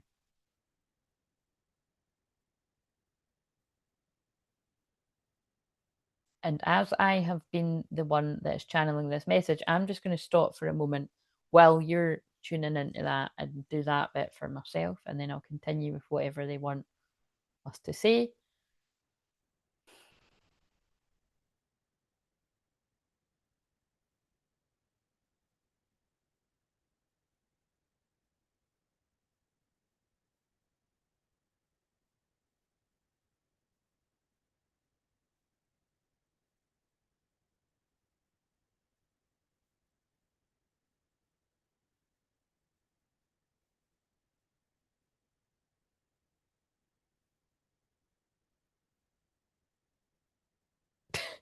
Right. So mines are just so hilarious that I can share it. My feminine energy was like, I just want rest. Like, I just want to rest. And I'm like, yeah, well, that's totally cool. You know what I mean? We are going to rest. We're going to rest for 48 hours and then we're going to come back and do some more of this. But that's fine. We're going to rest, you know. And there was other things that my feminine energy was craving as well. But some of these things are things I'll just keep to myself. And then and my masculine energy was like, please tidy up the fucking cards. Like, it was like, please tidy, because it's an action. It's like you need to just decide now that you're going to tidy that up. So I feel that won't be something I'm doing tomorrow. It'll more be on the Thursday, I would say. Well, it just depends. If I've got energy, I will, but it will be this week. And it will be that by the time I speak to you on the Thursday, I will have tidied it up. So you know what I mean? That's something for me. It's not a pain in the arse. It's actually going to help me feel better. So, you know, I'm just giving you an example that can be things that are very small things that could create a big shift in your life. That creates a timeline shift. It doesn't need to be big, massive things. It's just like the feeling that you get from having like a dink. I need to go with a much words. A sink full of dishes, not a dink full of fishes, but a sink full of dishes to like going through and your sink's clear and you know what I mean, you've done the dishes. Like that feeling is amazing, right? For me personally, but I'm sure whatever that is for you, or me coming through here and my living room's just my living room and the cards are kind of a way out of sight and stuff like that. It feels good. It feels like there's a definitive boundary and there's a balance with work and life, you know what I mean? So I've got someone's putting the laughy faces in there. Right. So I'm going to trust that you've got your own wee inputs with what came there. And like I said, if stuff didn't come this time, listen to this bit again. But that feels like that's what they wanted us to do because it doesn't even fit in the title, balancing masculine and feminine. So keep your eyes closed. I'm now going to take us back from this because I want to start Libra, or yeah, I want to basically finish that one. So I want you to now thank your masculine and feminine part that stepped forward to tell you what it is they're craving right now. And pay attention. And I feel it's quite funny because it's not just like needing or wanting. The word came through as craving, if you didn't mind, because Mars is desire and action, and it is in the sign of Scorpio. You know what I mean? And Scorpio is like, give me that like yesterday. Do you know what I mean? I want it. It's like, and that's not great in some cases because that can, Scorpio is connected to addictions and stuff like that. So that can be like, well, the obvious one would be like sex addiction there or something. But you know what I mean? That can also be like, I want that chocolate. I'm going to eat all of it. You know what I mean? Or I want to drink. I'm going to drink the whole bottle. So I mean, it could be like really serious things too. But you know what I'm saying? It's kind of like, so hopefully the things, actually, that's quite a good point. If your feminine or masculine energy gave you something that is craving that you know is not good for you, that is helpful too. Because then you have to parent yourself a little bit and be like, that is not going to be good for you. You know what I mean? Like, I'm not going to actually give into that demand. So again, that might just be for a few people, but I'd imagine with the way that I channeled it, it'll be that it's what is your masculine feminine energy craving that will be good for you. Okay. And same thing, I just want you to now pull in the masculine and the feminine energy, right? I want you to visualize you with your two hands, one being the feminine, one being the masculine, and they come together, interlocking your hands. If you're not doing that, I'm imagining it for us. And then imagine your hands going above your head, above your crown chakra, and then pull your hands down. And this is symbolizing that you're pulling in your feminine and masculine energy integrated, and you're at least seeing to what your feminine and masculine energy said in this now moment. But I can really feel a lot happening when I'm doing that. And just remember that this was a much bigger deal it's about self-love, but this is definitely a very big deal for those of you that this might have been something that just gives you that little bit of something you need for your feminine, something you need to take action with your masculine. And for some people, that might be that last bit that gets you into a physical union. So, but for a lot of people, I'd imagine it's something to do with self-love or something. But either way, it's something to do with a shift in energy. It's a timeline shift, and it'll be the people that resonate with that shorts that I put out about union, right? So just let go of the timing, because remember, eclipses link for the next 5 to 6 months. So all new moons of a sign link to the full moon 6 months later, right? But because it's an eclipse, it's a wee bit more special and it's carrying that energy. So, and they're telling me as well the new moon in Libra, right, on the 21st of October. So yeah, about a month away, is going to be a very significant time for people too. So that's kind of interesting, because 3 weeks from, if you watch this in real time, 3 weeks from now is when this soul retrieval, you'll feel the most energy and the benefit from this. So that would kind of just be a week after that. So, and also if you watch this later, then just count 3 weeks from the day you do it. But anyway, so now we're going to call people back from this journey. So thanking your own inner child, your shadow, your masculine and feminine energy. And if you feel like you'd want to do something like that in a personal session, these are the kind of things I can do there. But thank you for coming and joining in that. So keep your eyes closed if you're doing this. And I just want you to walk up away from the bench in the oak tree or your own safe, sacred space, thanking your guides, angels, ancestors, loved ones in spirit, power animals, light beings. They were all helping. Mary Magdalene, Jesus, Mother Mary, Archangel Michael, Archangel Raphael, loads more that I didn't even mention, but these are the ones that are coming in. Lady Portia, with balancing the energies out there, both with karmic justice, legal justice. And so now walking over the chakra bridge, sparkling up your chakras wherever you're at, because you can always do with sparkling up your energy a wee bit more. Walking along the rose quartz path of unconditional love, taking up all that energy because you are worthy, and it doesn't matter that you've had all of this healing tonight, you're worthy of even more. So just give yourself all that energy and love, and just really pat yourself on the back for the progress that you've made and committing to listening to this wherever you are on your journey, knowing that if you found this helpful, you can come back and listen to it again. I just recommend, this isn't something you listen to every night or anything. It is, you listen to it once, let the energy integrate over 3 weeks, then go back to it at some point. It can strengthen your energy. And definitely, if you've never had a session, it's always good to listen to one of my shamanic journeys, at least one of them, before we have a session. So now you reach the door, and so I'm going to count from 10 to 1, and when I get to 2, you're going to think about opening your eyes, and when I get to 1, you're going to open your eyes wide awake, wide awake. We open the door to the shamanic journey, closing the door behind us, and you're going to feel like you've got way more clarity, way more energy to get on with what you need to get on with for the rest of your day. If you're needing to go to sleep, you're going to have a lovely, peaceful sleep, sleep deeply. Even if you've not logically got a lot of hours until your alarm goes off, you're going to wake up and you're going to be like, wow, doesn't make any sense. I don't know why I feel like I've just had the most amazing sleep ever, but I feel great. I feel like I've got loads of energy. Let's do this. That's how it's going to go. Okay. So we're at the door of the shamanic journey, ready to come back now. 10, 9, 8, 7, 6, 5, 4, 3, 2.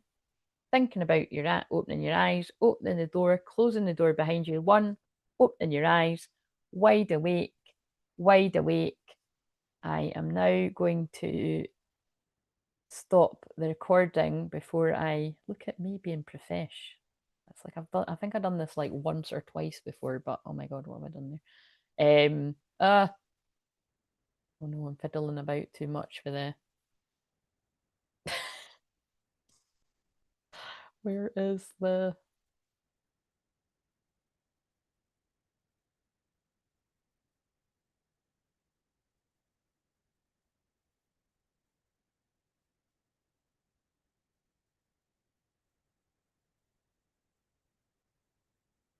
so if you were doing the shamanic journey, thank you for doing that. And like I said, if you've fallen asleep, just allow yourself to drift off to sleep, and you'll wake up with all the energy of what I said before when you're intending to wake up. But if you are needing to get on with the rest of your day or night after listening to this, then yes, you're awake, fully alert, back in your body. Just make sure that you drink some water and you eat something to ground yourself. And yes, so I'm going to stop the recording. So please like, comment, subscribe. Let me know if you enjoyed this, and I will try to make more of a habit of doing them. Yeah, I do them when I'm guided to, and it had been a while. So happy equinox. Right, guys, hopefully the recording has stopped, but I am still live. I just can't, I've got to find the YouTube. So it was longer than intended, but again, not got a lot of control over that. What have I done? Why has it done that? Okay. I done that before and I couldn't fix it.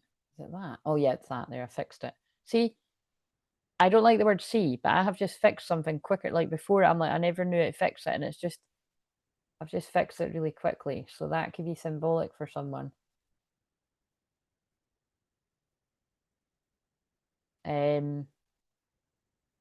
Oh no, have I actually clicked the video off? Shit, wait a minute, guys. I think I actually might have.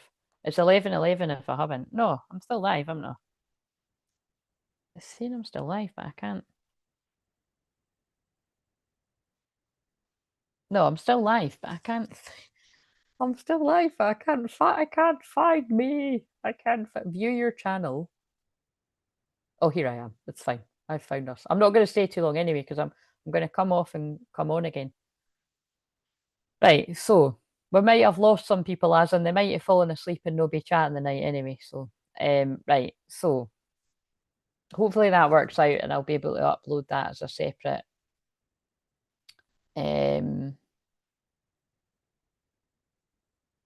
Right, so I was just laughing at you saying that was relaxing and I'd only just gotten started, but it was good that it was relaxing to me.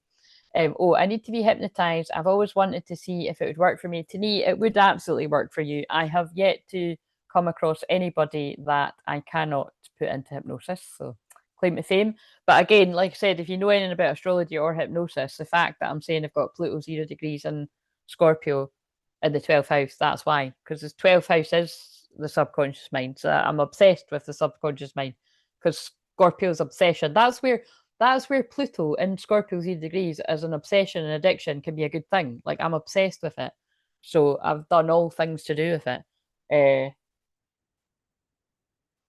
And it's also why I educate people about you shouldn't let people just have such easy access to your minds. And unfortunately, it's rife though. So that's why everything I do is clearing energy from where you've picked up distortion and that. Because adverts and everything are like, even like I think about that too. When I fall asleep listening to YouTube videos, some of the adverts are like whatever. Like I remember they really shouldn't do that, but sometimes they advertise like horror movies and that. And sometimes I've woken up in it, honestly. So, because I never watch things like that. I don't put anything like that into my subconscious mind ever, but definitely not if we're going to sleep. So sometimes that makes me want to get the Prime thing, I mean, not Prime, the YouTube,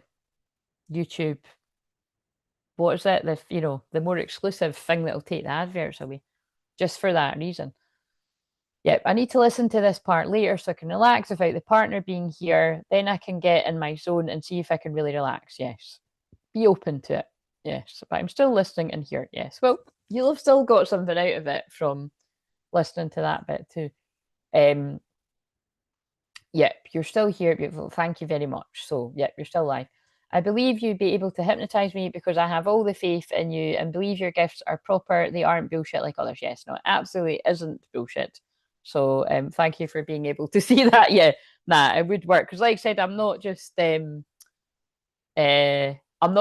thing. I'm like many different sorts of things. But no, my methods do work. If you resonate with me, like I said, I get good results for people, but it's only because, especially when it's hypnosis, if you are ready to give up an addiction or a bad habit or something, or you're ready to change, you're just so done with like a way of being or something, then you'll get the results. Like you shouldn't really go to a hypnotherapist if you're not really ready to give up something.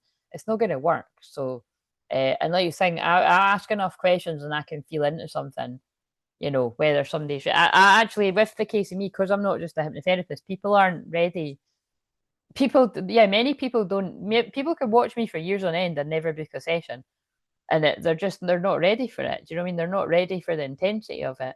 It's just, you know, different people for different strokes for different folks. So the people like yourself that are that led to you know, like you joined the membership as soon as you found us, like that's you really must be soul family. And I've now saw because I looked at your chart earlier, but also like, you know, to give credit to Beck. Beck's only followed me for 2 months, right? She's felt the shift in the coaching through the chat alone before even having a session with me. And then we've just, you know, we've recently had a session and yeah, mind blowing left, right, and center. Do you know what I mean? So it's that happens. You know what I mean? That's rare though. That's rare that somebody would book a session that soon. But it's a very good sign for me that I'm attracting people that resonate that quick. You know, it's like I'm being sent more of my people that I'm actually meant to do sessions with. But I love everyone that watches and I've never had a session with in that. But I don't know, it's just it's a thing, isn't it? But you're a woman of all gifts. Thank you. I can believe me, I can't do a lot of things like tidying up very. I can't when I get in the tidying up mood, I can. I just don't. I have to be in the tidying up mood, and I have to. You can see by my face, it's like, you know, I wish I got in the mood for that a lot more than I do. But you've got to make it fun for me. Like I will have to make that fun. I'll have to put on the music channel. I'll have to get the funky house tunes on and stuff and make it fun. I need to make the tidying up fun. I need to think about it, like how would I make that fun for my nieces? Except they're not a good example. They actually like tidying up. They're quite helpful. Like they sometimes like tidying up with me. And I'll be like, nah, let's just go through there. It's not much of we'll go and draw in the kitchen. The kitchen's tidy. Let's like draw in the kitchen table. Let's just close the door in the living room. You know what I mean? Like, they're better than me. So oh my God, I have a huge list of things to give up.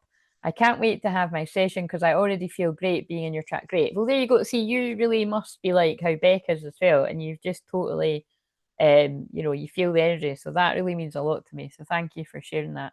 Yep, I play my music and clean. Yeah, absolutely. You know, if it works, it works. Look, guys, this is so interesting. I actually had my rattle, which I intended to use on the shamanic journey. And this is what I've said before. I'm a shaman that I've got all these different tools and I rarely ever use them. It's like I just, whatever past lives I've been in, I clearly just used my hands and I didn't use these tools because that's very much what I'm like in this life. So kind of annoying. Sometimes I want to make myself, but anyway, I forgot again. But I'm going to shake the rattle, right? So um, it doesn't really pick up on the Zoom, I've noticed. So that's why I usually just do it on my phone. So you might not hear it, but I'm just guided to, I'm just going to, just with this being the equinox and that, I'm just going to, and you know, it's quite funny. It's going to end up that I'm going to finish this live stream around my twin flames numbers the other way around. Because it already says it on my clock, but it's a wee bit behind on the phone. So, and again, whenever I get guided to see my numbers, which I did see earlier, that's something about divine feminine as a whole. Whenever I see his numbers, it's something about divine masculine. So it feels quite special that I have saw my birthday numbers earlier on today on the shorts to get people to come to this live, and then during this, like well, it's not that I've actually saw the numbers to be fair, but they'll probably catch me right when it goes to it. So, you know, feminine, masculine energy, because that's what the equinox is about. That's what Libra season is about. So I'm going to shake the rattle.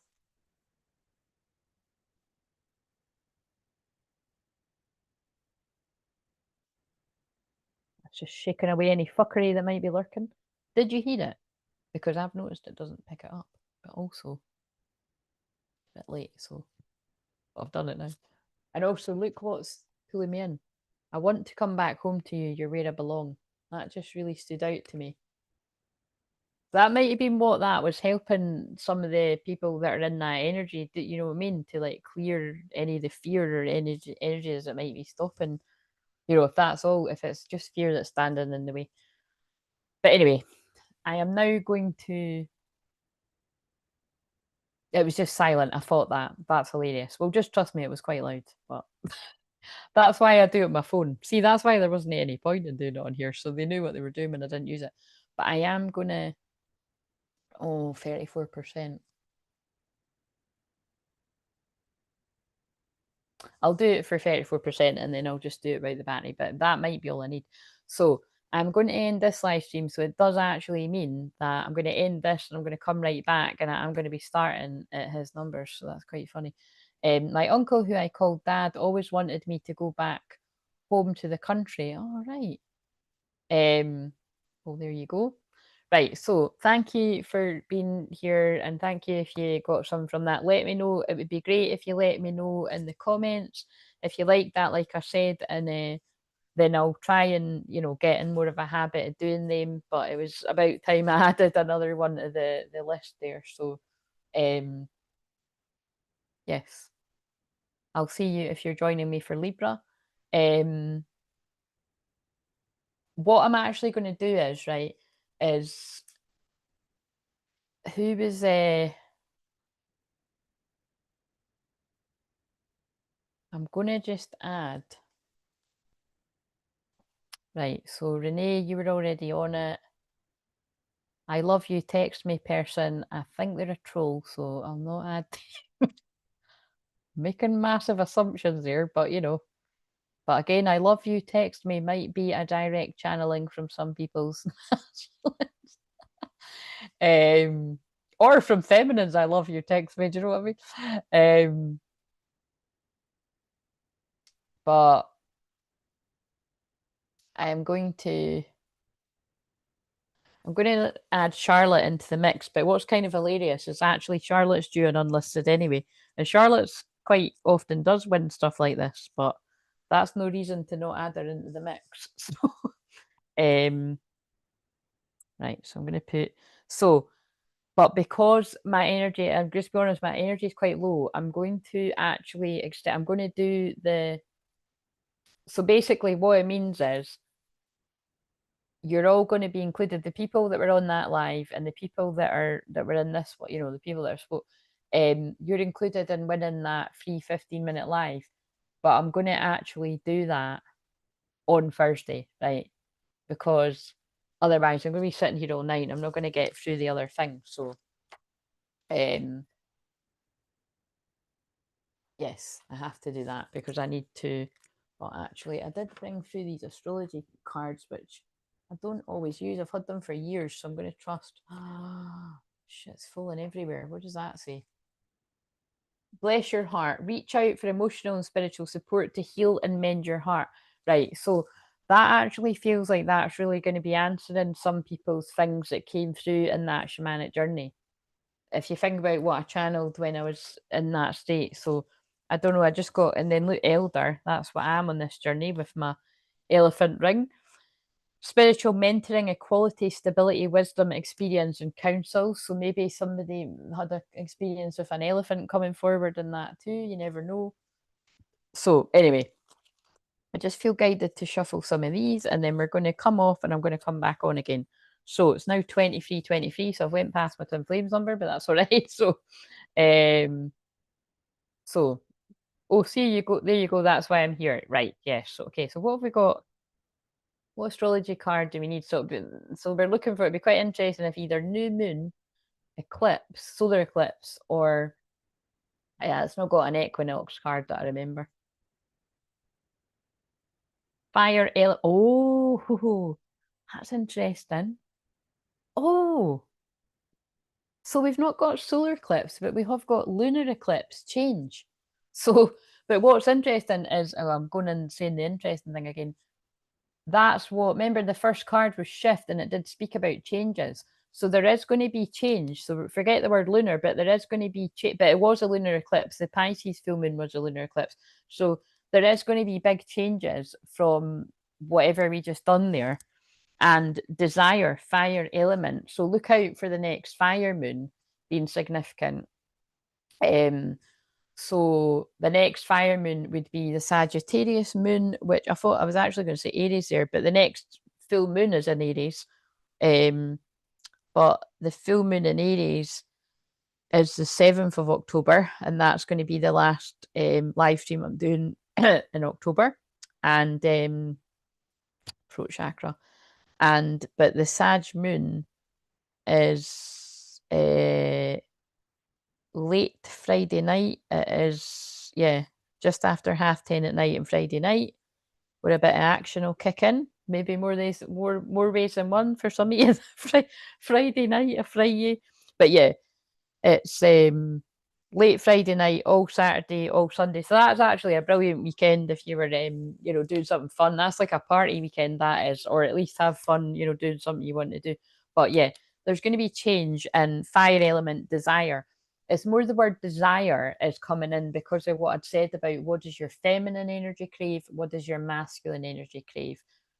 In a nutshell, the feminine and the masculine crave and desire each other. And what is fire? Fire is flames, twin flames. Boom, drop the mic.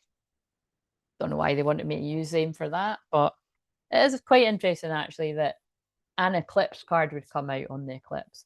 Bring on the change for the better, exactly. And then I want to just get some of these. And like I said, I'm coming right off of this and coming on to do Libra 7th house. I don't know how long it's going to be, but I'm sure I've got a bit of energy in me. We've got courage, taking on challenges, warrior. Yeah, exactly. Your warrior guides are really kicking in, coming in, because what speaks to me here is with all that energy in Libra, it's love, peace, and harmony, but it's a lot of giving and sharing to others, which can put you in imbalance. So it's where you would need to go to the Aries opposite sign, to the warrior, and have the courage to not people please and put yourself first where you need to. So strike the balance of that, of the me and the we. Right, what else? Slow down. Yeah, see, that's what some people, I don't like saying see, but we've got a 9 on it again for the rest of September. Slow down, pause, and allow things to unfold. There's also a little magical dancing about couple. 5, simple acts of kindness. Kindness energizes you and brings happiness to those around you. Oh my God, that is totally Libra season. That is the kindness element of Libra. Like sharing and giving to others does energize you. Well, it definitely, if you're somebody that does be energized by being around a lot of people. But for me, it's not quite like what that, like, this energizes me because it fulfills me and it's part of my calling, and I can sleep easy at night knowing I have used my healing abilities as a divine channel to, like, them putting the healing through me to do that for people. It just gives me a sense of fulfillment, right? I've done my bit, but then I do need to slow down and rest because I need to receive back for what I have been putting out. And like I said, as a divine feminine, I transmute very heavy energies, heavier than most, and specifically during the Scorpio moons, which is coming up. But yeah, the little happy couple feels like a good sign dancing there. So anyway, I'm coming back off and I'm coming back on again. Don't know how long we're going to do that for, but we're showing up. That's the main thing. So thank you if you join me for this, and literally just going away, come back again. So hopefully some of you are coming back. And like I said, I promise you, I will do that. I will do that, like picking somebody. And that's, it'll be better. I'll put the names on the cards or bits of paper and we'll do it. But I'm not going to do it tonight because my heart's not in it. So whoever wins that, I'll do it when I come back on Thursday. So I've got the people's names and stuff. So